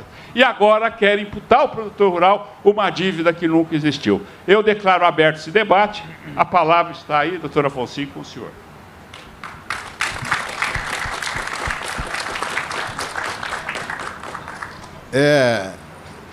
Eu gostaria ainda, dentro dessa questão da medida provisória, eu não sei se tem alguma questão já aí, o Daúde, senão eu vou colocar o seguinte: eu colocava para o deputado Sérgio uma questão importante também na medida provisória, que a consolidação da dívida se dá em abril. E nós sabemos que a comercialização da safra em abril ainda estaria num terço dela, lá sei eu, os amigos produtores da ProSoja, da Farmasul, que estão aqui, poderiam dizer, e da Farsul, eu creio que em abril teria um terço da safra comercializada. Então, sairia fora, ou no mínimo 50%, não estaria dentro da consolidação do Fundo Rural, se essa se der em abril. Ela teria que ser em agosto, porque aí não, o Sérgio, já teríamos uma safra comercializada e isso entraria dentro da consolidação da dívida. Senão, o pagamento de maio a dezembro vai pegar com 2,3 período de safra, ainda que dará um volume muito maior dentro desse endividamento. Então, eu acho que uma das emendas importantes é que a consolidação se dê mais adiante para pegar esse período de comercialização, deputado Alceu. Então, é uma primeira consideração que eu tenho a fazer. Alfonso, tem 3 ou 4 temas dentro da medida provisória que receberam, no mínimo, 50% das emendas. Um deles é este: em que momento que se daria a consolidação da dívida, em que momento que o produtor, né, tem que ir lá se declarar devedor perante o fisco, né? Eu sou autor de uma emenda, o Reins é autor, o Alceu, a maioria dos parlamentares apresentaram emenda nesse sentido. A questão é que o ano fiscal, ele se encerra no final deste ano, então a maioria das propostas, inclusive, sugere ali dia 29, dia 28 de dezembro, para que haja essa autodeclaração. Mas o que é importante aqui, aproveitando o debate muito incitado aqui, importante, Daúde, essa sua colocação para chamar realmente ao debate, ao Jefferson, que trouxe aqui temas importantíssimos, é o seguinte: são 2 pontos aqui, nós temos que separar muito bem. É tratar do que vai ser aqui para frente, 1.2 ou folha, Eu acho que isso nós temos que definir, né? Dentro da medida provisória, nós temos que deixar isso bem claro.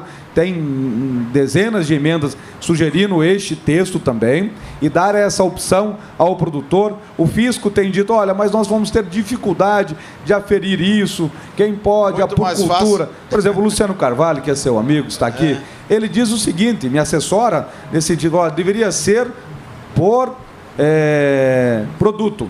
Por exemplo, o arroz, o café, escolher para o produto. Então, esses produtos realmente é complexo, mas o fisco está aí, o governo está aí para resolver. E aí a questão é do passado. Se essa resolução do Senado, de fato, for promulgada e não haja questionamento no Supremo, ela venha a entrar em vigor, então não há dívida do passado. Não há passado. Se nós modificarmos algumas questões dentro da medida provisória que dizem respeito a juros, a forma de pagamento, a entrada. Então, como é que o produtor vai lá se declarar nesse momento? Então, realmente, o passado é o grande problema nosso, não é o futuro. Mas é importante que não baixe a guarda, porque não se pode ficar contando, né, com o Supremo não sei quando vai acontecer. E para muita gente serve a medida provisória e ela vai ter efetividade, então é importante que ela seja boa também, né? Então, a Câmara não pode baixar a guarda em relação à medida provisória. Né? É isso aí. Viu, Afonso? Um ponto, além da data que nós colocamos, o pagamento. Se houver pagamento, nós estamos falando não em 12 vezes por ano, tem emendas para votar uma vez por ano. E outra coisa, o Ramiro está aqui, do sindicato lá de Rio Pardo. O Tony da Luz, competente economista da Farsul, fez um trabalho, e a gente discutiu já esse assunto lá. Ele pegou 6 produtos, Jefferson. Pegou arroz, soja, trigo, milho, boi e leite. 6 produtos do Rio Grande do Sul. Quanto faturou o ano passado? Quanto é pagar 2,3% sobre a produção? E quanto é que é pagar 23% sobre a folha de pagamento? Os 23% sobre a folha é 49% mais barato do que pagar 2,3%. Isso quer dizer que nós tínhamos que pagar ao redor de 1% e não 1,5%. Então, eu tenho emenda também nessa direção de puxar pela folha de pagamento. E o melhor seria opcional. Tem produtos que o cara vai querer pagar sobre a folha, tem produto que vai querer pagar sobre a produção. Ok. Então, essas emendas estão ali e nós vamos trabalhar, sim, essa situação junto agora na própria medida provisória. Agora, a primeira coisa que nós temos que acertar é tirar do 29 de setembro. Tem que jogar isso aí para frente. 29 de setembro é depois da manhã. Entendeu? Logo ali. Então, nós não vamos ter condições de fazer isso aí. Então, o primeiro ponto, Sérgio, agora na MP, que nós vamos estar junto lá, é jogar isso pelo menos para o final do ano. A discussão que nesse meio tempo tem o julgamento do Senado, né, passou no Senado, sei lá, o governo apelou, não apelou, e aí nós vamos discutir, ter mais tempo para resolver essa questão, ok? Tem 2 pontos aí que são muito importantes. Veja só, o primeiro deles é deixar muito claro àqueles que estão nos assistindo que essa bancada que representa o agricultor no Parlamento Brasileiro já conseguiu uma redução de 40% do Fundo Rural para o futuro. Nós temos que colocar números exatos. O Fundo Rural, o imposto para a Previdência é 2%. Hoje é 2%. O 0,1 e o 0,2 não é Previdência, é outra coisa, é Senar e a Segurança do Trabalho. Está vindo para 1,2%. Vamos continuar lutando para reduzir ainda mais. Fato isso nós já fizemos. Uma outra coisa importantíssima que a gente tem que deixar muito claro é que o Brasil precisa melhorar essa questão de segurança jurídica. Em todas as áreas. É impossível. Olha que transtorno que causa o Poder Judiciário. Com todo o respeito que nós temos, a separação dos poderes, a autonomia dos poderes. Mas não pode causar um caos desse.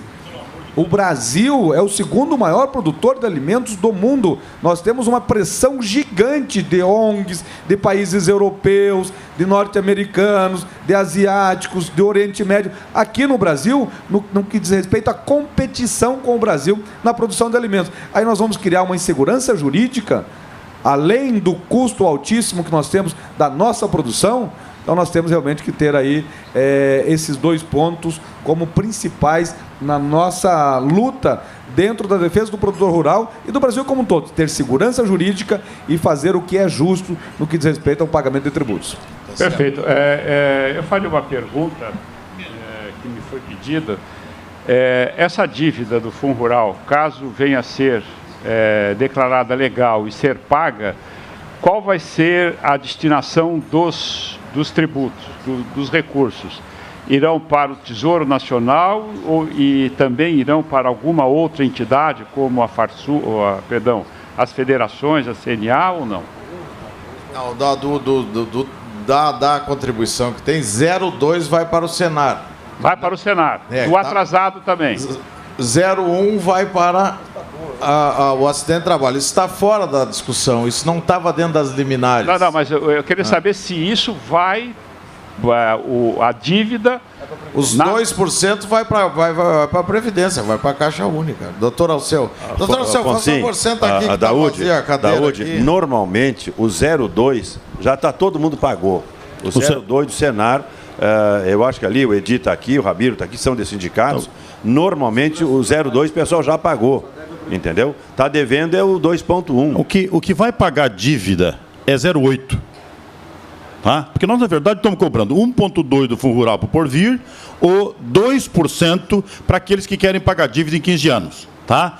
Esses 0,1 e 0,2, eles estão compondo a Seguridade ou o Serviço Social do Senar em qualquer das duas. Mas ele não está na discussão da dívida, ele não vai voltar para a dívida, porque quem estivesse pagando 1,2 e para 1,5 está pagando a diferença.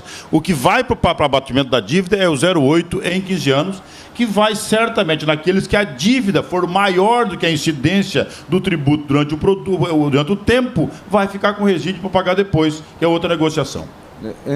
Só para explicar um pouquinho o que você está colocando, veja só. Daqui para frente, a MP sugere, encaminhada pelo governo, 1,2 é o valor do imposto previdenciário que vai pagar o produtor rural para o que produzir daqui para frente. E para recompor a dívida de quem deve, é claro, né? Quem deve, quem não deve, vai pagar 1,2. Quem deve, aí ficou 0,8% do valor bruto da sua produção, para recompor a dívida. Em 15 anos, não atingindo em 15 anos o necessário, esse 0,8, será parcelado em mais 5 anos. Isso é uma fórmula encaminhada pelo governo, até foi debatida com a bancada regularista, para que não ultrapasse para o produtor o custo maior do que o 2,3. Mas, ainda assim, nós aqui achamos que esse é um valor exorbitante. Só uma questão, eu coloco também mais uma pergunta. A decisão do Supremo, ela foi tomada em relação à pessoa física. Sim. Perfeito? A pessoa física. O governo está propondo, né, através da medida provisória, abrangendo pessoas jurídicas. Não, só física. Só física. E como fica a pessoa jurídica? É que ele pega o adquirente. A pessoa jurídica é aquele que exerce... Pode ter uma decisão diferente do Supremo? Assim, o Daúde. A pessoa é a dúvida dos produtores. Quem exerce atividade na pessoa jurídica, ele paga 2,3% de imposto de contribuição social, que vai a 2,7%, é maior que o 2,3% da pessoa física. Este tem uma outra discussão que está no Supremo Tribunal Federal, que eu acho fundamentação melhor do que a da pessoa física, porque há uma bitributação, ela incide, aí não é permitido pela lei, pela Constituição, o Fundo Rural, a contribuição social, incide sobre a mesma base de cálculo do PIS/COFINS. Então, esta situação, daquele que exerce atividade na pessoa jurídica, eu vejo que temos muito mais chances de que a constitucionalidade já foi declarada também em decisões individuais, até nos tribunais vem decidindo de forma quase unânime. Então, aquele que exerce atividade ainda tem esse outro capítulo, não está abrangido na medida provisória e nem está abrangido na decisão do Supremo Tribunal Federal. E espero que esse caso seja procedente. É o seguinte, no caso da pessoa jurídica, estou falando pessoa física, pessoa jurídica, ele pode sim optar por esses 15 anos da mesma forma. Que está na medida provisória, né? Está. E pode ter uma outra medida provisória que já foi discutida, já está para ser votada, que também pode pegar o adquirente, que é uma cooperativa, é uma cerealista que recebe soja, é uma indústria, por exemplo, de arroz, de boi, de frango, sei lá. Então, o adquirente pode, nessa medida provisória que já está para ser discutida, votada agora no Congresso, já foi votada na Comissão Especial, ele permite, inclusive, que ele possa usar créditos que tenha. Mas isso é a pessoa, Luiz Carlos, pessoa jurídica. Deputado, sim, mas essa é a pessoa jurídica adquirente. Eu sei. Não é o produtor rural. Não. Nós estamos falando aqui, o que eu estou explicando é o produtor rural que exerce atividade na pessoa jurídica. São as duas posições. Tá? Vão ser cobrados os dois. A pessoa física e vão cobrar a pessoa jurídica. Adquirente. Entendeu? É o adquirente, que é cooperativa, adquirente cerealista e indústria. Física. Pronto, esses aí que vão entrar, o adquirente de pessoa física. Ele vai chegar no produtor e vai chegar também no adquirente. Agora, imagina como é que é o adquirente que vai ter que fazer uma ação de retroação para cobrar do produtor. Como é que ele faz? Não pode. Mas não pode. Ele é o devedor. Ele é o devedor. Não, mas o produtor não... Eu entendi, porque, na verdade, quando ele comprou, também o adquirente, ele não comprou de má fé, ele também tinha um liminar. Se o produtor tinha um liminar e levou para o comprador, aí vai ter a discussão se o comprador vai poder buscar do produtor. Isso é ação de retroação. Se não tiver liminar, o produtor ele é o responsável, o adquirente é o responsável tributário. Ele é que é o responsável pelo pagamento e não o produtor. E também, quando tem liminar, eu tenho dúvidas se também poderá buscar do produtor, porque ele é o responsável tributário e ele que tinha que fazer a fiscalização. Então, essa será uma grande polêmica do futuro. Eu não estou falando eu estou falando que isso é inexequível. Não, também acho. Não tem como buscar. Então o cidadão comprou, eu tenho 2 frigoríficos. Um desconta e outro não. Tá? Ele perde a concorrência. Tá? Passa a não descontar. Hoje ele tem uma dívida, tá? Que ele contraiu porque este preço estava na regra de mercado. Tinha uma decisão de 11-0. Tá bem, ele agora tem essa dívida. E como é que ele paga se ele não pode buscar de quem ele não descontou? Vai ser difícil. Veja, eu tenho uma cooperativa aqui no Rio Grande do Sul, Daúde. Essa cooperativa tem 5.800 associados que pagaram. E tem 480 associados que não pagaram porque tinham liminar. Me disse o presidente, deputado, agora eu vou ter que debitar para esses 480. É lógico, porque ele não pode pegar dos 6.300 e debitar para todo mundo. Eu paguei, o Sérgio não pagou. Como é que fica? Então, ele vai fazer. Tem a liminar desses 480. Claro que são os maiores, entendeu? Então, a cooperativa, já o presidente me disse, olha, dessa forma, eu vou cobrar dos associados que estão devendo e vou isentar aqueles... Tem o direito de parcelamento também. É ok. Agora, sim, deputado Sérgio, tem também mais uma colocação que é a seguinte... a Receita tem como fiscalizar, como imputar aos devedores essa dívida? Porque a Receita está dizendo o seguinte, pela decisão, você vem aqui e declara o que você deve. Perfeito. Se eu constatar que o que você deve é verdadeiro, tudo bem. Se eu constatar que não é verdadeiro, eu vou te aplicar a penalidade legal e fiscal. Como é que fica isso? A pergunta... Ela hoje, também me deixa... Hoje, Daúde, a Receita não tem dados de quem deve. Não tem. Ela estima uma dívida do produtor rural em torno de 8 a 10 bilhões, mas ela não tem esses números. Por isso que a própria Receita, quando sentou à mesa para escrever essa medida provisória, junto com o governo, eles colocaram essa expressão, declaratória. Eu vou lá e vou declarar o quanto que eu devo. Agora, tem que buscar... Ele vai declarar o que deve quando ele sabia que ele não devia. É estranho. Tem uma conversa dentro dos bastidores dizendo o seguinte, que o governo, que a Receita precisaria de 1 ano e meio para chegar a conseguir aferir essa real dívida. Agora, ela vai buscar através do adquirente, ela vai pegar esses dados de emissão fiscais, de notas fiscais, e assim por diante, e uma hora vai chegar. Uma hora ela vai chegar. O problema é que se você não declarou o quanto que você deve, aí nós vamos ter depois uma multa, uma situação toda que vai complicar ainda mais. Tem que constituir o débito. Perfeito. Viu, Daúde? Vai ficar complicado aí essa situação. Eu tive sexta-feira no Sindicato Rural de Santa Maria. E 2 advogados que têm bastante ações em Santa Maria, Tupã-Ciretã e Júlio de Castilhos. Os advogados já foram chamados, porque tem as ações, foram chamados pela Receita. E falou, dia 29 nós vamos executar.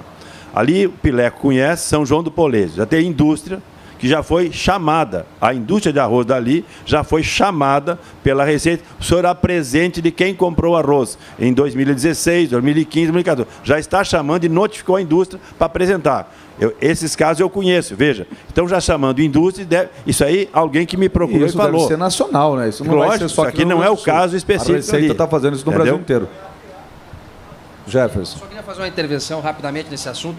É que as decisões judiciais, até o momento, elas têm sobrestado as ações até o trânsito em julgado do paradigma no Supremo. Então, esse terrorismo que a Receita está fazendo é ilegal. É constrangedor e abusa da autoridade. Senta aí. Não, fala-se tanto em abuso de autoridade. Ora, nós vivemos num Estado de Direito, não é num Estado exator, né? Onde a Receita se avoca um poder que não tem. O que ela pensa que pode constranger o produtor e as empresas a fornecer dados para que ela, supostamente, numa decisão que sequer está publicada? Então, é isso que nos revolta enquanto produtor, mas, sobretudo, na parte jurídica, doutor. A gente não pode admitir que um caso que não transitou em julgado, que sequer publicada está a decisão para termos elementos plausíveis e factíveis para emitir uma opinião, e a Receita avança no tempo para dizer o seguinte: você já perdeu, esquece o futuro, não tem medida nenhuma de reversibilidade, pague. Esse tipo de atitude nós entendemos que a afronta, inclusive é um ato de litigância de má-fé, porque nós estamos em juízo, o processo não se encerrou e essas atitudes por fora do processo... não conhecemos nenhum acórdão. Pois é isso. Da mesma forma... Como é que pode o Supremo ficar 6 meses, 1 ano para publicar um acórdão, um julgamento de 1 ano atrás? Justamente por isso. Nós temos que começar a debater também. Nós tivemos isso nas decisões anteriores também. Vamos trocar aqui. Situação. O titular saiu reserva. Obrigado, Jefferson, pela colocação. Isso é como o basquete, o titular sai, entra o reserva de volta.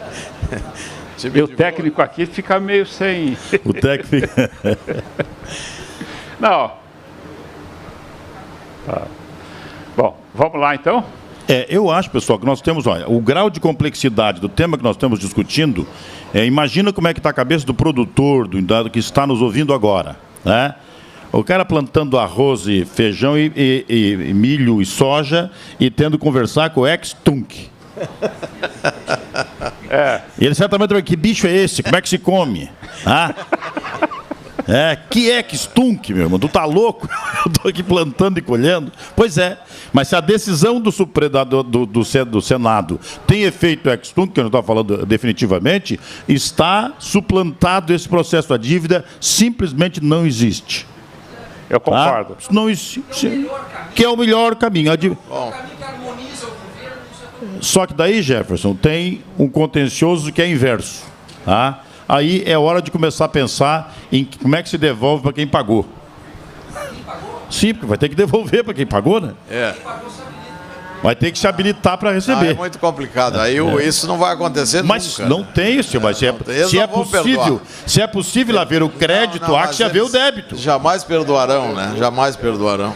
Mas, pessoal, vamos botar ordem. O que acho que a gente precisa, para aqui, o programa está quase finalizando, falta aí uns 15 minutos, mais ou menos, né? Deixar um recado muito claro para o nosso produtor do que ele vai fazer. Porque ele tem um prazo até o dia 29 agora de setembro, tem 30 dias aí, menos do que isso, ele tem que tomar uma decisão. Agora, esta decisão está muito claro para todos nós que ela é confusa, que o produtor rural não tem condições, porque nem nós aqui entramos num consenso do que ele tem que fazer. Nós que estamos atuando, está aqui o Jefferson, que é o advogado, está o Canal Rural, que é especialista no assunto, está aqui o nosso jurídico, que conhece, está aqui a Frente Parlamentar, a Comissão de Agricultura. Nós não chegamos num consenso. Eu sugeri aqui 2 situações para a gente deixar muito claro. Trabalharmos ao máximo para que essa resolução do Senado tenha efeitos e que isso se deixe bem claro que precisa ser até o final deste mês, e trabalharmos ao máximo, nós, membros da comissão mista dessa medida provisória, para que a gente venha até o final deste mês votá-la, pelo menos na comissão, um relatório que seja a favor e que deixe muito claro o que o produtor rural vai ter que fazer daqui para frente. Sérgio, você não acha mais correto perdoar o passado e mas não começar? Tem isso, não tem possibilidade de acontecer isso, Daúde. Desculpe eu ter... Mas espera aí, por que não tem? Porque Que lei... Olha, a única forma de dizer... Se o governo desejar e pretender isso, ele vai conseguir. O governo tem um problema aí de renúncia, lei de responsabilidade, tem toda uma situação... Mas como é que ele renuncia para outros casos? Não, mas ele renuncia... Só para o futuro, só para o futuro. Para o futuro ele pode, sim, mas para o passado não. Pessoal, a única forma de não pagar é fazer valer essa resolução do Senado. É a única forma. Não é mudar a decisão, não é fazer valer a resolução. Desculpe, só um minutinho. Não é fazer valer a resolução do Senado. É que o Supremo, em função da resolução do Senado, mude a decisão dele. É a única possibilidade. Pessoal, é a única possibilidade. Eu queria fazer um alerta, é o seguinte. Se há um espaço onde não cabe o voluntarismo, né, a valentia, tá, a demagogia, é nesse momento. Isso é profundamente irresponsável. Os setores envolvidos têm que se expressar por uma voz só. Nós primeiro precisamos nos reunir para saber exatamente o que nós vamos dizer com relação a isso, à luz de toda a sabedoria jurídica, utilizando a nossa força política como ferramenta no lugar correto. Se nós começarmos a fazer discurso diversionista com a busca de eleitores fortuitos, vamos acabar prejudicando a categoria inteira. Verdade. Não é hora disso.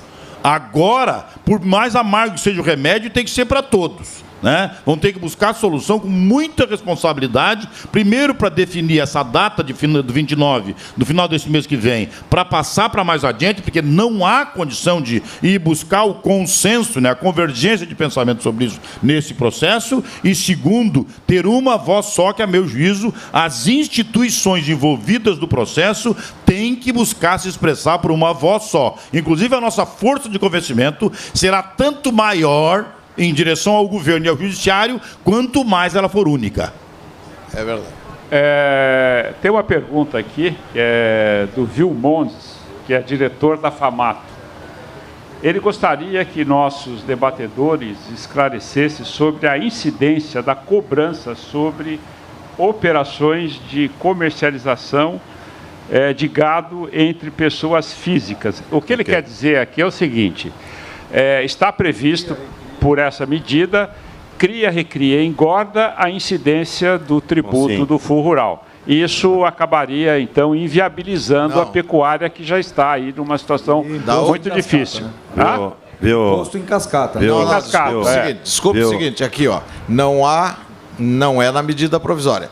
A lei prevê, a legislação da contribuição social do Fundo Rural, prevê que nas operações anteriores, entre produtores, também incide o Fundo Rural. E não há aí, eu tenho escutado muito nesses casos, falar em bitributação. Não é o caso de bitributação. Nós temos um imposto cumulativo, isso que acontece como ICM, de coisas diferentes. Então nós temos assim, um imposto cumulativo, ele incide aqui e depois vai incidir de novo na outra comercialização. Não é inconstitucional porque não há uma incidência no mesmo fato gerador, são fatos geradores diferentes. Só concluído, Luiz Carlos.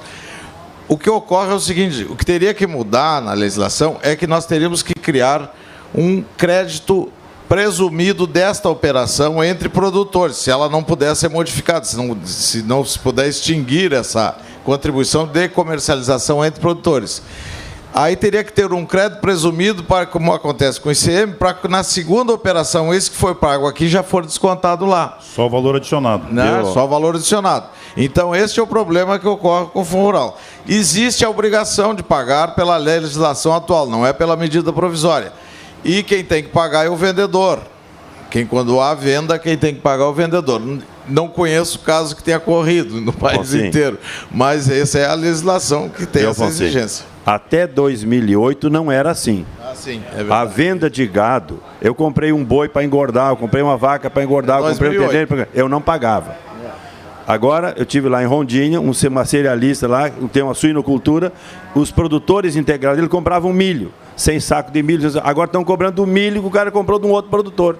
Entendeu? Então, esse fato também, nós temos emenda na medida provisória para retroagir o que era antes de 2008. Só pagar no produto final. Eu vendi um boi gordo, pago. Eu vendi um saco de soja, pago. Eu vendi um saco de arroz, pago. Ok? Isso tem emendas também na medida provisória para retroagir. Retroagir não, mas daqui para frente ser assim. Porque até então, essas contas estão pendentes. Compra de gado, compra de qualquer coisa, produtor para produtor, mas tem que pagar. Essa sim, para a Receita apurar, o Condorelli levantava essa questão, uma das discussões que nós temos com a Receita, que começou em 2008. Até então não se pagava. Aí, produtor para produtor, eu compro lá arroz, soja, boi, sei lá o quê, e não pagava. A partir de 2008, passou a pagar. Então, isso nós temos que voltar, está na medida provisória também, para nós anularmos isso e fazer no produto final. Eu vendi um boi gordo, paguei. Eu vendi um suíno gordo, paguei. Eu vendi arroz, soja, paguei, ok. Quando vender no produto final. Agora, deputado, nós temos que encaminhar para o final do nosso debate, que está muito interessante. Mas como que vai se descobrir o seguinte, eu vendi o boi magro para um companheiro, o outro vendeu para outro, como é que se apura isso? Bom, existem as guias, entendeu? Eu vendi com a guia de produtor. Eu vendi, o César Monteiro comprou um boi. Mas na prática isso acontece? Acontece. Eu vendi 100 boi para o César. O César tem a guia, ele me dá uma contranota e está marcado no meu talão de produtor. Então é possível essa fiscalização. E eu tenho que fazer no final do ano a minha declaração de imposto de renda, dizendo que eu vendi tantos boi, comprei tantos boi. Quem mexe com isso faz. Ou comprou milho, no caso de um suinocultor ou de um produtor de aves, por exemplo. Perfeito. Nós temos que encaminhar para o final. Eu daria a cada um dos debatedores 1 minuto e meio para que a gente pudesse então encerrar para as considerações finais. E eu faço aqui um questionamento. É possível nós conseguirmos perdoar o passado dessa dívida? Bom, 1 minuto e meio.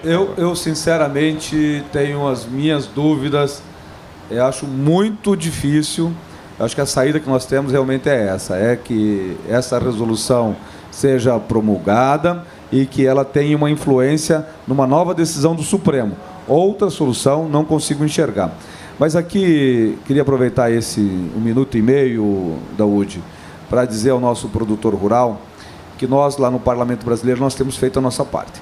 Semana passada, semana retrasada, nós tivemos lá a presença do ministro do Meio Ambiente, debatendo a implementação do Código Florestal e uns outros pontos que interessam ao produtor rural, por uma imposição de uma convocação aprovada, lá, inclusive, num requerimento apresentado pelo deputado Valdir Colato. Para as cooperativas aí que estavam com problemas de acesso ao Plano Safra, junto com o Rães, com o Alceu, com o Colato e com outros companheiros, nós fizemos uma pressão muito grande ao Banco Central, inclusive com uma audiência pública lá na Comissão de Agricultura, que resultou que está saindo hoje a publicação de uma nova resolução do Banco Central, dando acesso às cooperativas ao Plano Safra, como era anteriormente. Nós, lá no Parlamento Brasileiro, nós somos muito organizados através da nossa frente parlamentar e nós somos pautados pelo setor produtivo. Nós somos pautados pelas entidades que compõem o agro no Brasil como um todo e temos a responsabilidade de cada vez mais buscar a redução do custo de produção. E essa questão do Fundo Rural é muito claro para mim, enquanto parlamentar, representante do Estado do Paraná no Parlamento Brasileiro, de que o Fundo Rural é também um indutor de custo de produção. E nós sabemos que hoje o produtor colheu bem, batemos todos os recordes no que diz respeito à produção. Nós chegamos a 242 milhões de toneladas, segundo o IBGE, 238 segundo a Conab, né? E nós estamos com o produtor com um problemão de caixa, de capital de giro e assim por diante. Então, lá no Parlamento Brasileiro, estamos buscando fazer a nossa parte em favor do produtor rural e dizendo da importância de sermos pautados por vocês. Muito obrigado, um bom dia a todos. Deputado Reis. Bom, agradecer, Daúde, ao Canal Rural por ter permitido esse debate. E aí, na linha que o Alceu falou, acho que é importante, viu, Jefferson? Vocês têm um movimento muito importante. Acho que seria importante, viu, Silvio, os prefeitos. Aqui tem 2 sindicatos rurais, que eu estou vendo, Alegrete e Rio Pardo. Eu acho que vocês têm que cobrar das entidades. Nós temos que nos juntar. Embora a CNA, o doutor João Martins, deu uma posição contrária, mas se nós pressionarmos, ele tem que vir na nossa posição, juntar toda a OCB, toda a ProSoja, toda a Abrapa, toda a Federal, e nós fazermos um périplo em cima dos ministros supremos.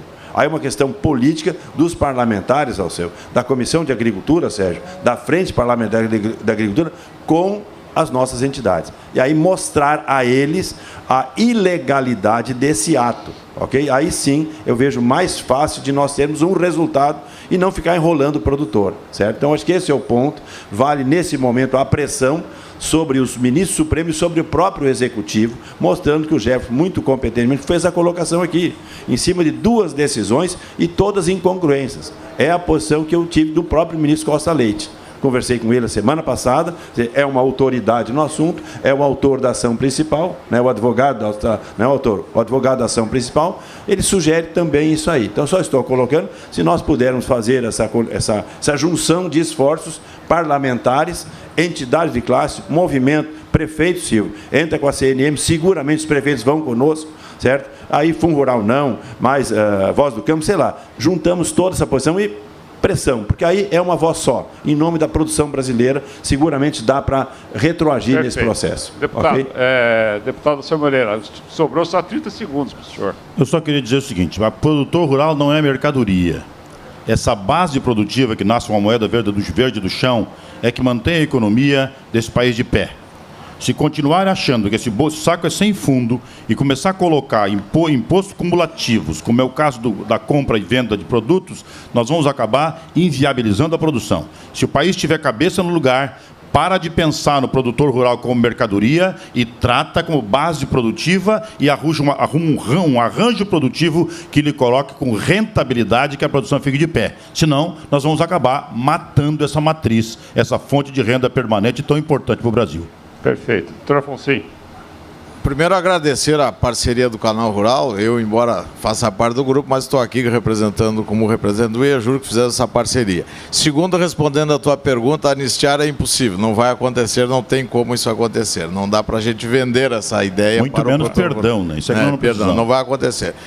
Terceiro, só corroborando, 230 milhões de toneladas, e nós temos 2,13 depois, continuará sendo 2,3 por 15 anos, sobre 230 milhões de toneladas. É muito dinheiro para pagar de tributo para a contribuição social. Então, realmente, esse ponto que eu coloco, tem que haver uma grande modificação. Espero, Daúde, querido amigo, que tenhamos esclarecido nosso telespectador aí com o nosso programa. Perfeito. Talvez não tenha sido a resposta que ele gostaria, mas nós vamos continuar insistindo. Tá certo. Bom, meus amigos, este foi o Fórum Decifrando o Fundo Rural, em busca de soluções. Agradeço a participação dos painelistas e o apoio do IEJUR. Obrigado pela sua audiência. Lembrando que à tarde, isso que é importante, a partir das 2 horas, a jornalista Kelly Ávila apresenta o Fórum Canal Rural Mulheres no Comando da Lavoura e Pecuária. Um ótimo dia para todos e obrigado pela presença de vocês aqui conosco. Até mais.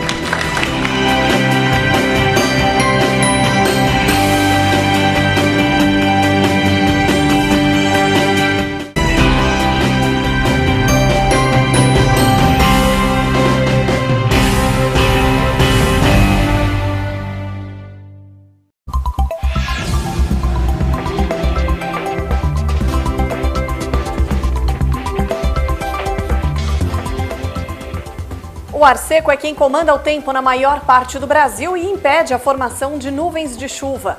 Nesses próximos dias, só chove no extremo norte do país, com acumulados que ultrapassam os 50 milímetros, também ao longo da faixa leste do Nordeste, com acumulados de 20 milímetros. E entre a quarta e a quinta-feira, uma frente fria deve se aproximar do Rio Grande do Sul, mas o sistema deverá provocar chuva principalmente nas áreas mais próximas ao Uruguai.